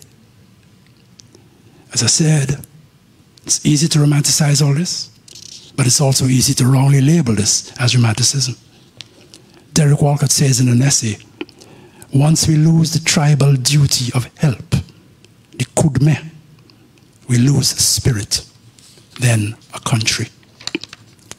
Because if we're saying and believing that a vision of a Kudme society, no matter how complex the structure, is not realistic, is impossible, then what are we saying about the future of our society? If a society, Kudme in its governance as well as economic process, is not to be an option, then what are the options? Continue as we have done since adult suffrage with the Westminster model, not created by us and for us, and further debased by poisonous party politics? Continue with a centuries-old economic system of winners and losers in which, like elections, the winner takes all, and the de facto ideal is monopoly control? Is this the future that we pass on to our children and grandchildren? If so, then in that future, do not expect that they will see the beauty that we saw. They will be even more fenced and locked out of it. They will be met with more security guards in more guardhouses. They will be met with more signs at boundaries of more places that are physically in St. Lucia, but in every other respect are alien territory. I'm using the future tense only to indicate a more extreme version of what is already happening. In such a scenario, what are the possibilities for them to experience the demand of beauty? There have been times in the not-so-distant past when the experience of families and friends on VG Beach, it's a beauty that's been enjoyed for generations, was endangered. And that endangerment is encroaching on other areas. Donkey Beach, Secret Beach, Casaba, Ostu Cap, Smuggler's Cove, Magret Tout, Los Depiton, insultingly renamed Sugar Beach, Os Livron. In the kind of apartheid tourism that's prevalent here, a lasso has been flung over the island, and as it tightens, the coastal areas where there are no settled communities are being not so subtly cordoned off from the population. And inland, in various development projects, the apartheid and alienation spreads over the body of the island. As the Kaizo writer Jati says, we're losing ground. The remedies and instruments for dealing with this are not far-fetched. They involve, among other things, an end to this insane practice of hotels always being built directly on beachfront, a comprehensive land zoning and use policy with a high priority on food security in this era of climate change, and actualizing, with most likely an upgrading, of the systems plan for protected areas in St. Lucia, which has been in existence since 2009. I wish I could see us getting to the stage that Bolivia has of instituting a law of Mother Earth, which in effect sees the earth as a living being with rights, and which gives greater legal strength to a vision of sustainable development. However, even a die-hard non-politician like myself has some sense of the difficulties and the constraints in trying to bring even basic remedies like that, into a standard model capitalist society like ours, straight-jacketed in a Westminster model of governance. So, where does this leave us? It's a common experience that if you look at something or someone dear to you and realize it may be for the last time, then that something or someone becomes infinitely precious. And then you want to do whatever is possible to make this not be the last time. My task as poet and dramatist is to try to stir the realization in you that the next time you look at the waves on a particular beach, or the sun going down behind a certain hill with no buildings blocking your vision, it could be the last time. Nearly 50 years ago, a Derek Walcott poem quietly demanded that I leave a room in order to experience more deeply in the open air the beauty that was being conjured in my imagination. Obeying that demand saved my life. That demand of beauty is still there. It is always there. Can be heard clearly enough that individually and collectively we do what we need to do to preserve not our individual lives, which must end, but preserve the possibility of creating communities that live more in harmony with our mother, and therefore with each other, and therefore at a higher order of being. Thank you.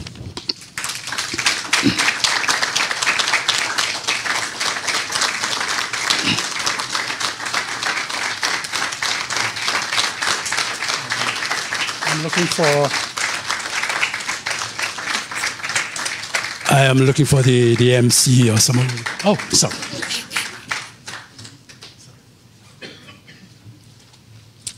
I was giving you your much due time. Can I get another round of applause for Kendel Hippolyte tonight?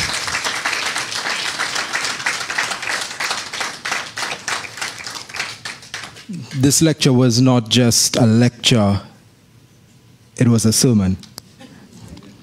It was moving, it was powerful, it was insightful, informative, and beautiful.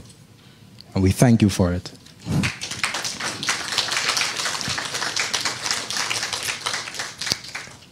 This evening, Kendel asks the question, to pursue progress or preservation. For this evening, I, with your permission, shall dub Kendel as this evening's hot gospeler, who sought not to level, but venerate all, including the churchyard sky. This journey of the parameters of beauty captures all possible facets of our beauty. I believe that this landscape is the essence of the St. Lucian people emanated into the physical realm. As within, so without. And herein, our inner and outer nature takes course. The significance of our recognition of beauty around us, whether physical, emotional, intellectual, is imperative to our present and future survival. Do we salt our beauty with the sands of time as we seek preservation? Or do we march intimately, hand in hand, rosy-eyed, with a man named Progress? For generations, Sir Derek Kendel and other esteemed geniuses have masterfully done both through the expressions of their work. They knew, we know, or should know, that the beauty is us. We are inherently part of this omnipresent beauty around that where St. Lucia shows as clearly that what St. Lucia shows as clearly as Kendel has depicted. We create beauty along with our unique Caribbean St. Lucian culture, our way of life. Kendel eloquently shows us that our beauty is us, is our past, is our now, and what will we leave for our children. A people that does not embrace its environment, expressions, food, entertainment, and of course the primary focus of this evening, its landscape, is perhaps a people lost. This evening, I would like you to thank Kendel again for enriching us with the many local vibrant examples for us to make a concerted effort to demand that we embrace ourselves and we embrace our demand for beauty. Put your hands together once more. Now, after that powerful delivery by Kendel, we shall have a brief discussion about the lecture. So, we shall be taking some questions from the audience in a typical question and answer type fashion. If you have a question, raise your hand. I will call on you. You ask your question, point it to Mr. Kendel, and I will moderate this session.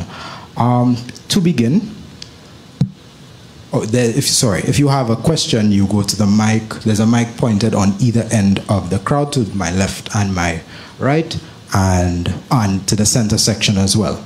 So let us begin this brief session. What are the questions or perhaps concerns you may have for Kendel's delivery this evening? Who would like to come up first?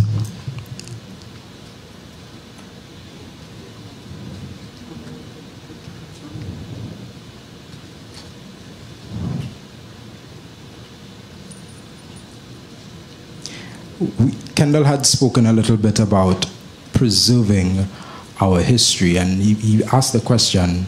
There's a question in the corner. Go ahead. I'm so moved. I gotta say something. Lower your mask, please. Yeah. So, the name is Laurent Jomo Jean-Pierre. Speak into the mic. We're not hearing you. Yeah, the name is Jomo. Thank you, Jomo. Good evening, everyone. Good evening. Well, Kendel was my teacher at St. Mary's College, and he taught me literature. He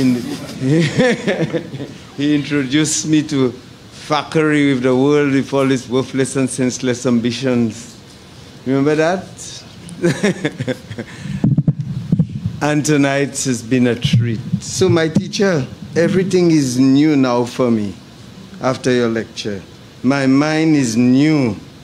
The moon is new. The sun is new tonight after your lecture. The whole world looks rinsed in water.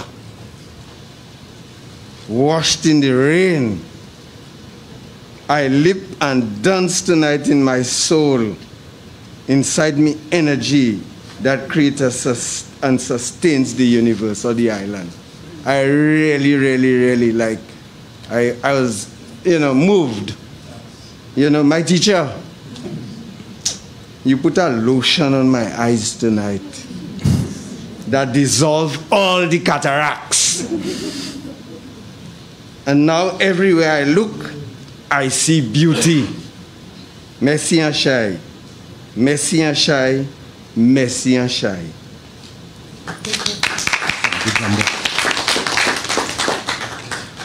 That's the next speaker for the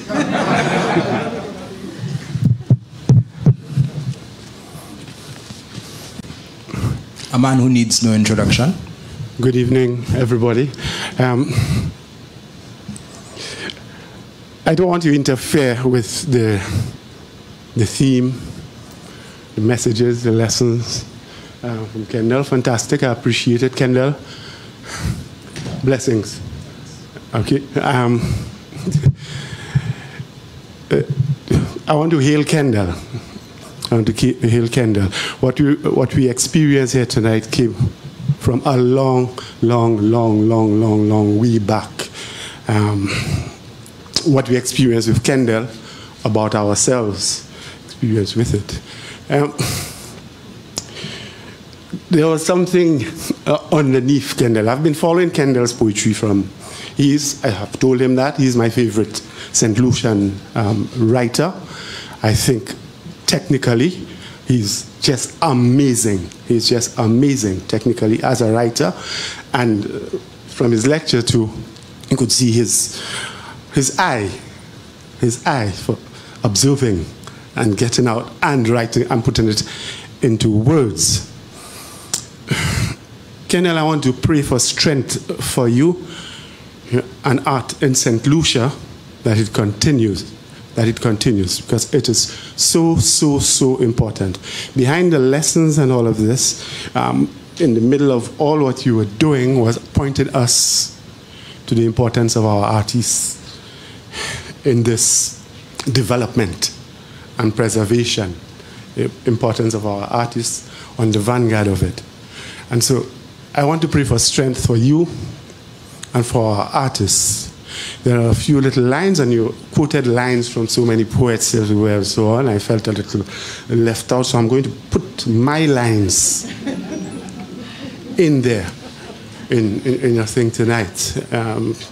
Look at social scape and landscape and bringing it together.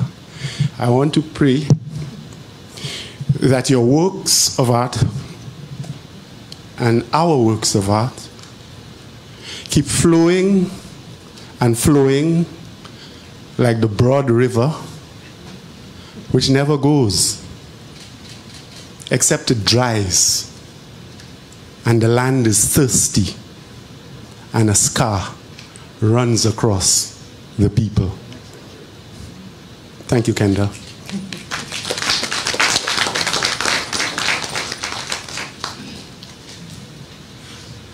Good evening, everybody. Good evening. I'm proud to call myself a St. Lucian citizen. For the past 30 years. I'm 48. Because I came here at 18. And I came here the year Sorata passed, and the very next year was when Sir Derek Walcott won the Nobel Prize for Literature. And as an 18-year-old, I promised myself that this guy whose work I studied back in Ghana, I'd want to at least understand his work and probably write. And then about 5 years later was when I first met Kendel Hippolyte. He's been my mentor since. Kendel started his lecture by saying Derek Walcott saved his life. For the past 15 or so years, I've been making a living through words, writing them and so on, thanks to this gentleman right in front of here, and thanks to Derek Walcott. Kendel has been a mentor for me for the past 24 years. And when I came here tonight, I said, listen, for all the good advice you've been giving us all these years, I never really looked forward to a lecture from you. The advice was good enough. But he's always been the kind of person, you know, I'd write a poem now or a short story and I'd shoot it to him. And I know he's a very busy man, but before the day is out, he'll shoot back a message and say, well, listen, I like paragraphs 1, 2, 3. How about if you start the entire thing with paragraph 4? He's a consummate professional. He pushes you to the limit. I remember in 2005, we were preparing for the NCF Telethon, a group of poets, and we were in Central Library. And all the other poets are there, and he's grilling us, and he asked me to perform a poem, and he's by the door, scratching his head, and I'm trying to rehearse the poem. And when I'm finished, he takes a long pause, about 10 seconds, and then he lifts his head, he goes like, you finished? I'm like, yeah. He's like, how do you think you do? I'm like, I think I did well. He's like, I don't think you did. I'm like, all right, good. And you want me to do it again? He's like, you want to waste their time and mine? Go ahead, it's up to you. And he goes back into that posture again. And then I reached down deep inside and I recited that poem again. And he came up to me and he goes like, how do you think you did? I said, well, I think I did better. He's like, I think so too. And he goes like, by the way, Stan, who wrote that poem? I said, me. He's like, you wrote that? I'm like, yeah. He's like, nah. I'm like, yeah, I wrote it. He's like, but if you wrote that, you're the best person to sell your poem. I never forgot that lesson because a lot of poets might have looked at this gentleman and said, well, listen, he's being arrogant and he's all of this. But he taught me, he's the best teacher to me in terms of being humble. Yeah, he brings out the best in you. So tonight, your lecture, Kendel, how do you think you did? Really generous audience. I felt it kind of went a little bit longer times, but overall I'm okay. I think so too.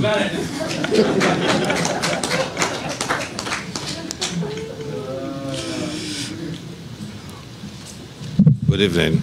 Good evening.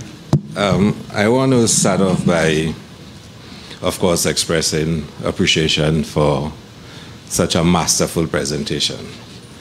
My, as you probably would know, background is political science and political philosophy. And what you delivered tonight was a critique of capitalism as an economic and a social system, for me, as a student of government and political science. And of course, there was the literature, it was located in the literature and the poems, but it was really a critique of capitalism in many, many, many ways. But more than that, it was a masterful, mature critique of capitalism. And I'll tell you why. Because very often you would see in persons of artistic orientation an extremism.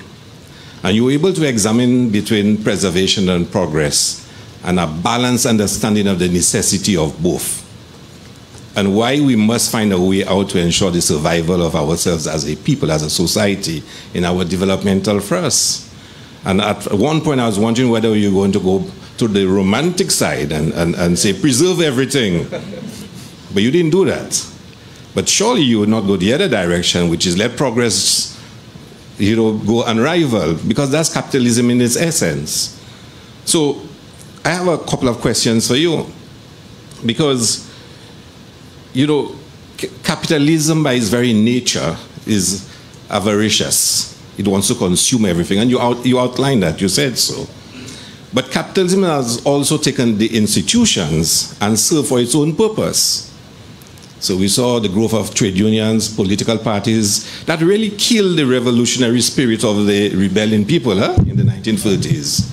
And then you mentioned Kudme, the Susu, the credit union. They've now become agencies of capitalism. So, but I hear you almost saying that's what we need. But for me, capitalism has already taken over those institutions and made them servants of capital. Mm-hmm. But we can't go back there, because it's a dialectical motion.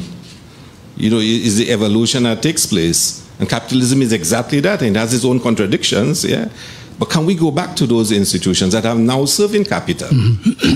So I am thinking, in moving forward, what is the synthesis? Because you've had the thesis, the antithesis, what is this emphasis now? Where it is that we're going to go to ensure we get a balance between preservation and progress? Because that's where we want to go. You spoke about the higher embodiment of our existence. So I need to hear your thoughts on that. Where do we go in terms of the characteristics of this new order that we all aspire to? Yeah. So I'm speaking off the top of my head for the time being, and like I said, somewhere in this, the answer to this is always a collective answer, otherwise it's not an answer. But you say that capitalism has taken over the institutions, and I think to some extent that's true, but taking over an institution is not the same thing as taking over the spirit that brought the institution into being. And the spirit, the vibe, like, that's a loose way of putting it, the spirit, the particular kind of thirst for a certain type of life, for a certain type of community, the spirit of that, if it's no longer in those institutions, that doesn't mean that that spirit is not there. Now, how to find the shapes, the other types of institutions that have to be created. Institutions sound like such a grand word. I don't even want to go there because I don't want to go there. But I'm a little shy of talking about creating institutions, and we start to imagine, like the trade union is an institution. But everything starts, honestly, with individuals and the desire for, use a loose word, the desire for better, the desire to change, to do away with what is pressing us down. And I'm thinking back to, say, if you put yourself, say, in late 18th century, going into the middle of into the early 19th century, like in the heyday of slavery and so on. And I'm trying to imagine our ancestors there and trying to figure out, how do we break this? How do we change this? They don't necessarily at the time have to know what the shape of what they're going to will be. They don't necessarily have to have the institutions thought out through. The main thing that they need to know, and miss me there, was that this has to end one way or another. And it's not just that we end it and then we will see.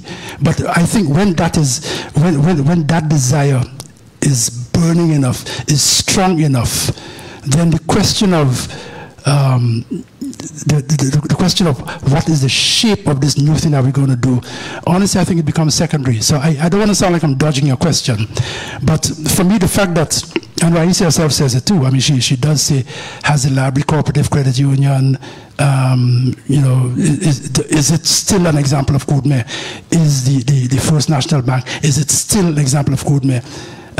If it isn't, then where is that spirit of Coudme? Because in her understanding and in mine too, it's not dead, it cannot die. And therefore, where and how it's going to surface again, to be honest, I don't know. I don't want to sound like I'm dodging. How this capitalist system is going to break, for me, I believe for years now that the wedge, the weak points in it, and the wedge that can break it is a concern with the environment. I think if we set ourselves to, and what choice do we have but to set ourselves to live within the principles of nature? If we don't do that, we literally, physically, mortally, actually doomed. And to me, I think there's a need for that to become so real for us that people can refuse to continue adding to their doom. I wish I could be more specific than that. I can't. I really can't. But I don't think the first concern is, all right, capitalism has taken over these institutions. What kind of institutions are we going to set up? I don't think the first concern has to be what kind of institutions are we going to set up. I think the first concern is break this thing down. It's break it down, because it can't work. It's doomed. It's a matter of time. I mean, you know, the most impartial science is saying that it's a matter of time. It's a matter of time before this planet Earth, its actual systems, its actual ecological systems, literally break down. And if shares, you know, the quest for sheer physical survival, to see your children grow and your grandchildren grow, if that can motivate us to say, break it down, we're going to figure out the next thing, then we really are doomed. But I think that desire is strong enough. I don't know. And that's why I keep telling myself, and I see it on Facebook all the time, the impossible is impossible until it happens. You know, everything that look as though, boy, it's not going to happen. You know, there's been so many examples in the past. Things that people never believed would happen, they see it. You know, so that's my hope. That's my faith. Yeah. It is now 9:41. Yes, we will take one more question or contribution.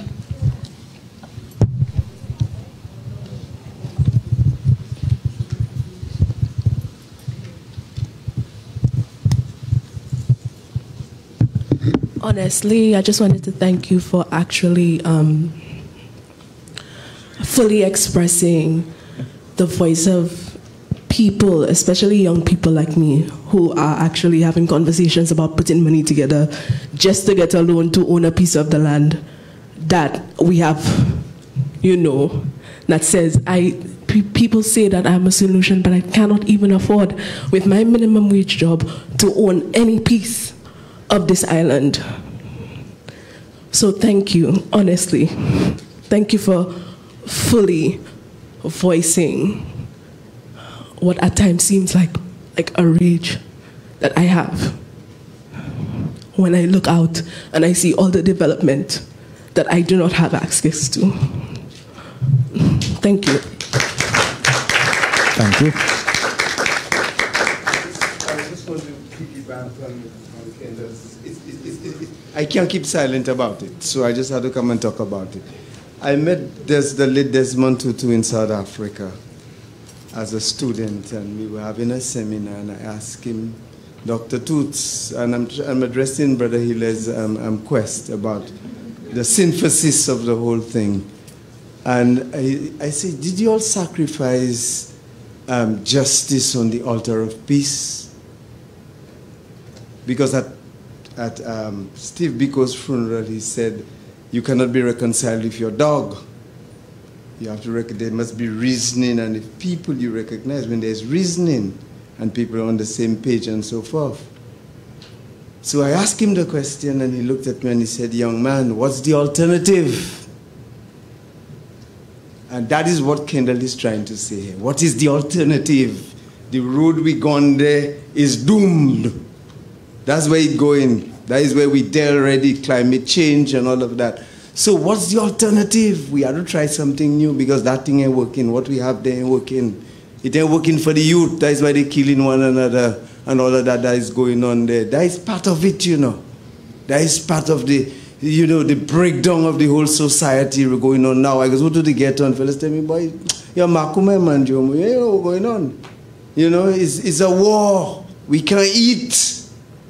You know, we go to school, we get degrees, more degrees than thermometers, and we can't get a job. We can't survive, as the young lady said, you can't buy a piece of land. And the foreigners come in and they just giving them money to buy it. Why? You're Makume or what, Jomo? What's in you on? No, this is real talk about the fellas in the ghettos, you know. So we have to change, we have to find a way. Use our creativity and our imagination to find a way. And it wouldn't be a perfect solution. Nobody has all the solutions. But we have to try something new. It ain't working. Like South Africa, it wasn't working. So they had to try something. It ain't finished yet. La lucha continua. But we got to do something. And all of us have to come together to make it happen. I think that is part of the solution. Give thanks. Thank you for your contribution.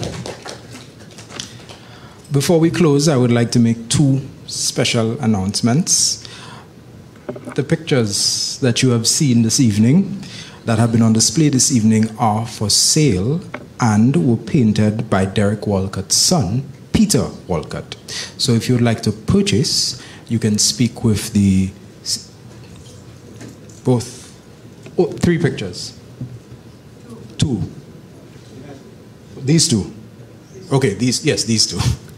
So if you'd like to purchase this, you can speak with the CDF or the Nobel Laureate Festival Committee about your interest. Also, Kendel has prepared a bit of a display for you to go home with, where out on this banana leaf, he has placed some pieces that you can observe, and if you would like, you can take one with you to go home with this evening. So feel free to review. Let us, in our haste, let us please try to ensure that we observe the social distancing protocols. I just want to clarify, I didn't put it together. This is an art installation from my art and heart friend, Finola Jennings-Clark, supported by and helped by Stephen Jobo there, which brings together, our ecology, our history, our heritage, and shows our situation. Shows when if you get a chance to come closer to it, find there's money in this, monopoly money. There's the natural things, hopefully we're not feeling. Things from our heritage, particularly from our from our Amerindian heritage and coming on. So, and I feel I'm very taken by the young lady's thing about, yeah, you're raised here and you're working hard and you can't own a piece of this. What we're hoping, what I'm hoping, what Finola and I and Juma are hoping, is that out on this front bit here with where the banana strip is, these are bits of St. Lucia. These in this installation, there's sand from the Atlantic coast, from the Caribbean coast. There's ruku that the Amerindians use. There's cotton, which is grown there. Number of different things, shells, bits of rock, and so on. Bits of our heritage and the ecology. What's out on the strip here? Feel free to claim it. Take it home with you.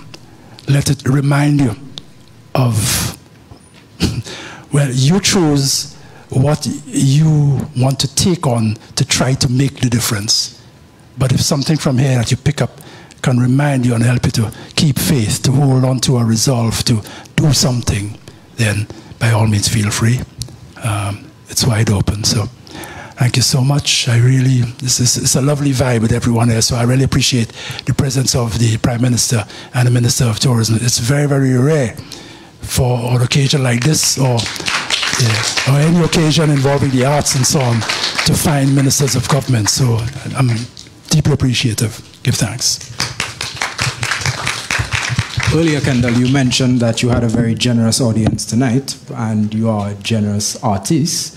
So the CDF and the Nobel Laureate Festival Committee would like to show our gratitude to you and present to you a token of our appreciation. This token would be presented by Ms. Strania Frederick.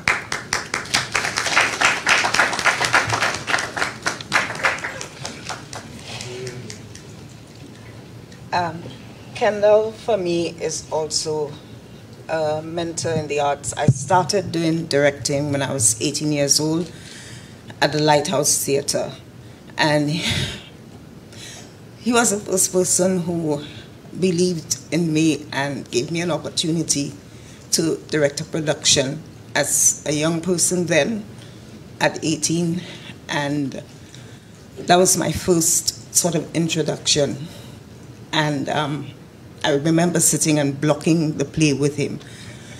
And from that moment, my entire life changed. I'm still doing directing today and doing a production with 6 actors and leaving Lighthouse at 1 o'clock in the morning, and the main gate is locked, and scaling over it to walk home, and there's no bus, no route ban, and walking the first person who lives the furthest home. And of course, you know, I lived in town at Sanssouci, so I going home last alone.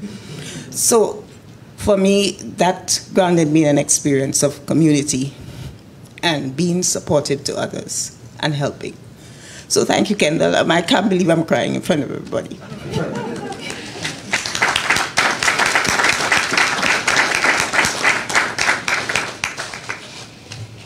So, the Nobel Laureate Festival Committee, St. Lucia, expresses its sincere appreciation to Kendel Hippolyte for presenting the 2022 Sir Derek Walcott Memorial Lecture, Castries, to date, 18th January 2020. Thank you, Kendel.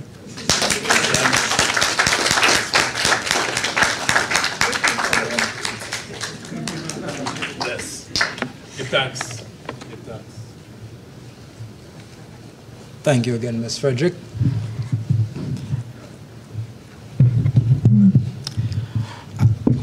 As we conclude, I know we are very well close to curfew. I would like to give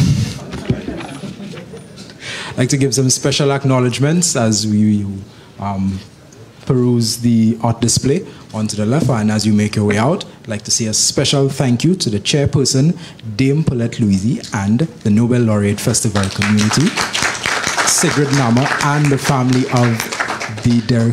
family of Sir Derek Walcott, Honorable Dr. Ernest Hiller, Minister of Culture and Creative Industries, Minister of Tourism, Culture and the Creative Industries, Kendel Hippolyte, the National Television Network, Allbiz Media Limited, Audio Works St. Lucia, Zenith Williams Designs, the Library Credit Union, the Finance Administrative Center for facilitating us so late, Events Company of St. Lucia Tourism Authority, and the staff of the Cultural Development Foundation. I would also like to give a thank you to our sponsors, the Government of St. Lucia, the Office of the Governor General, Ministry of Tourism, Investment, Creative Industries, Culture and Information, the Ministry of Finance, Economic Development and Youth Empowerment, Library Credit Union, Bank of St. Lucia, and last but not least, the St. Lucia Electricity Services Limited, otherwise known as Lucilec. I would like to thank everybody again for coming here today to this tradition that we have started since 1997 and without fail have not missed a year, even during under the pandemic times. Thank you again. Drive safe. Get home safely. Oh, I was also told that there are some small refreshments. Takeaway refreshments.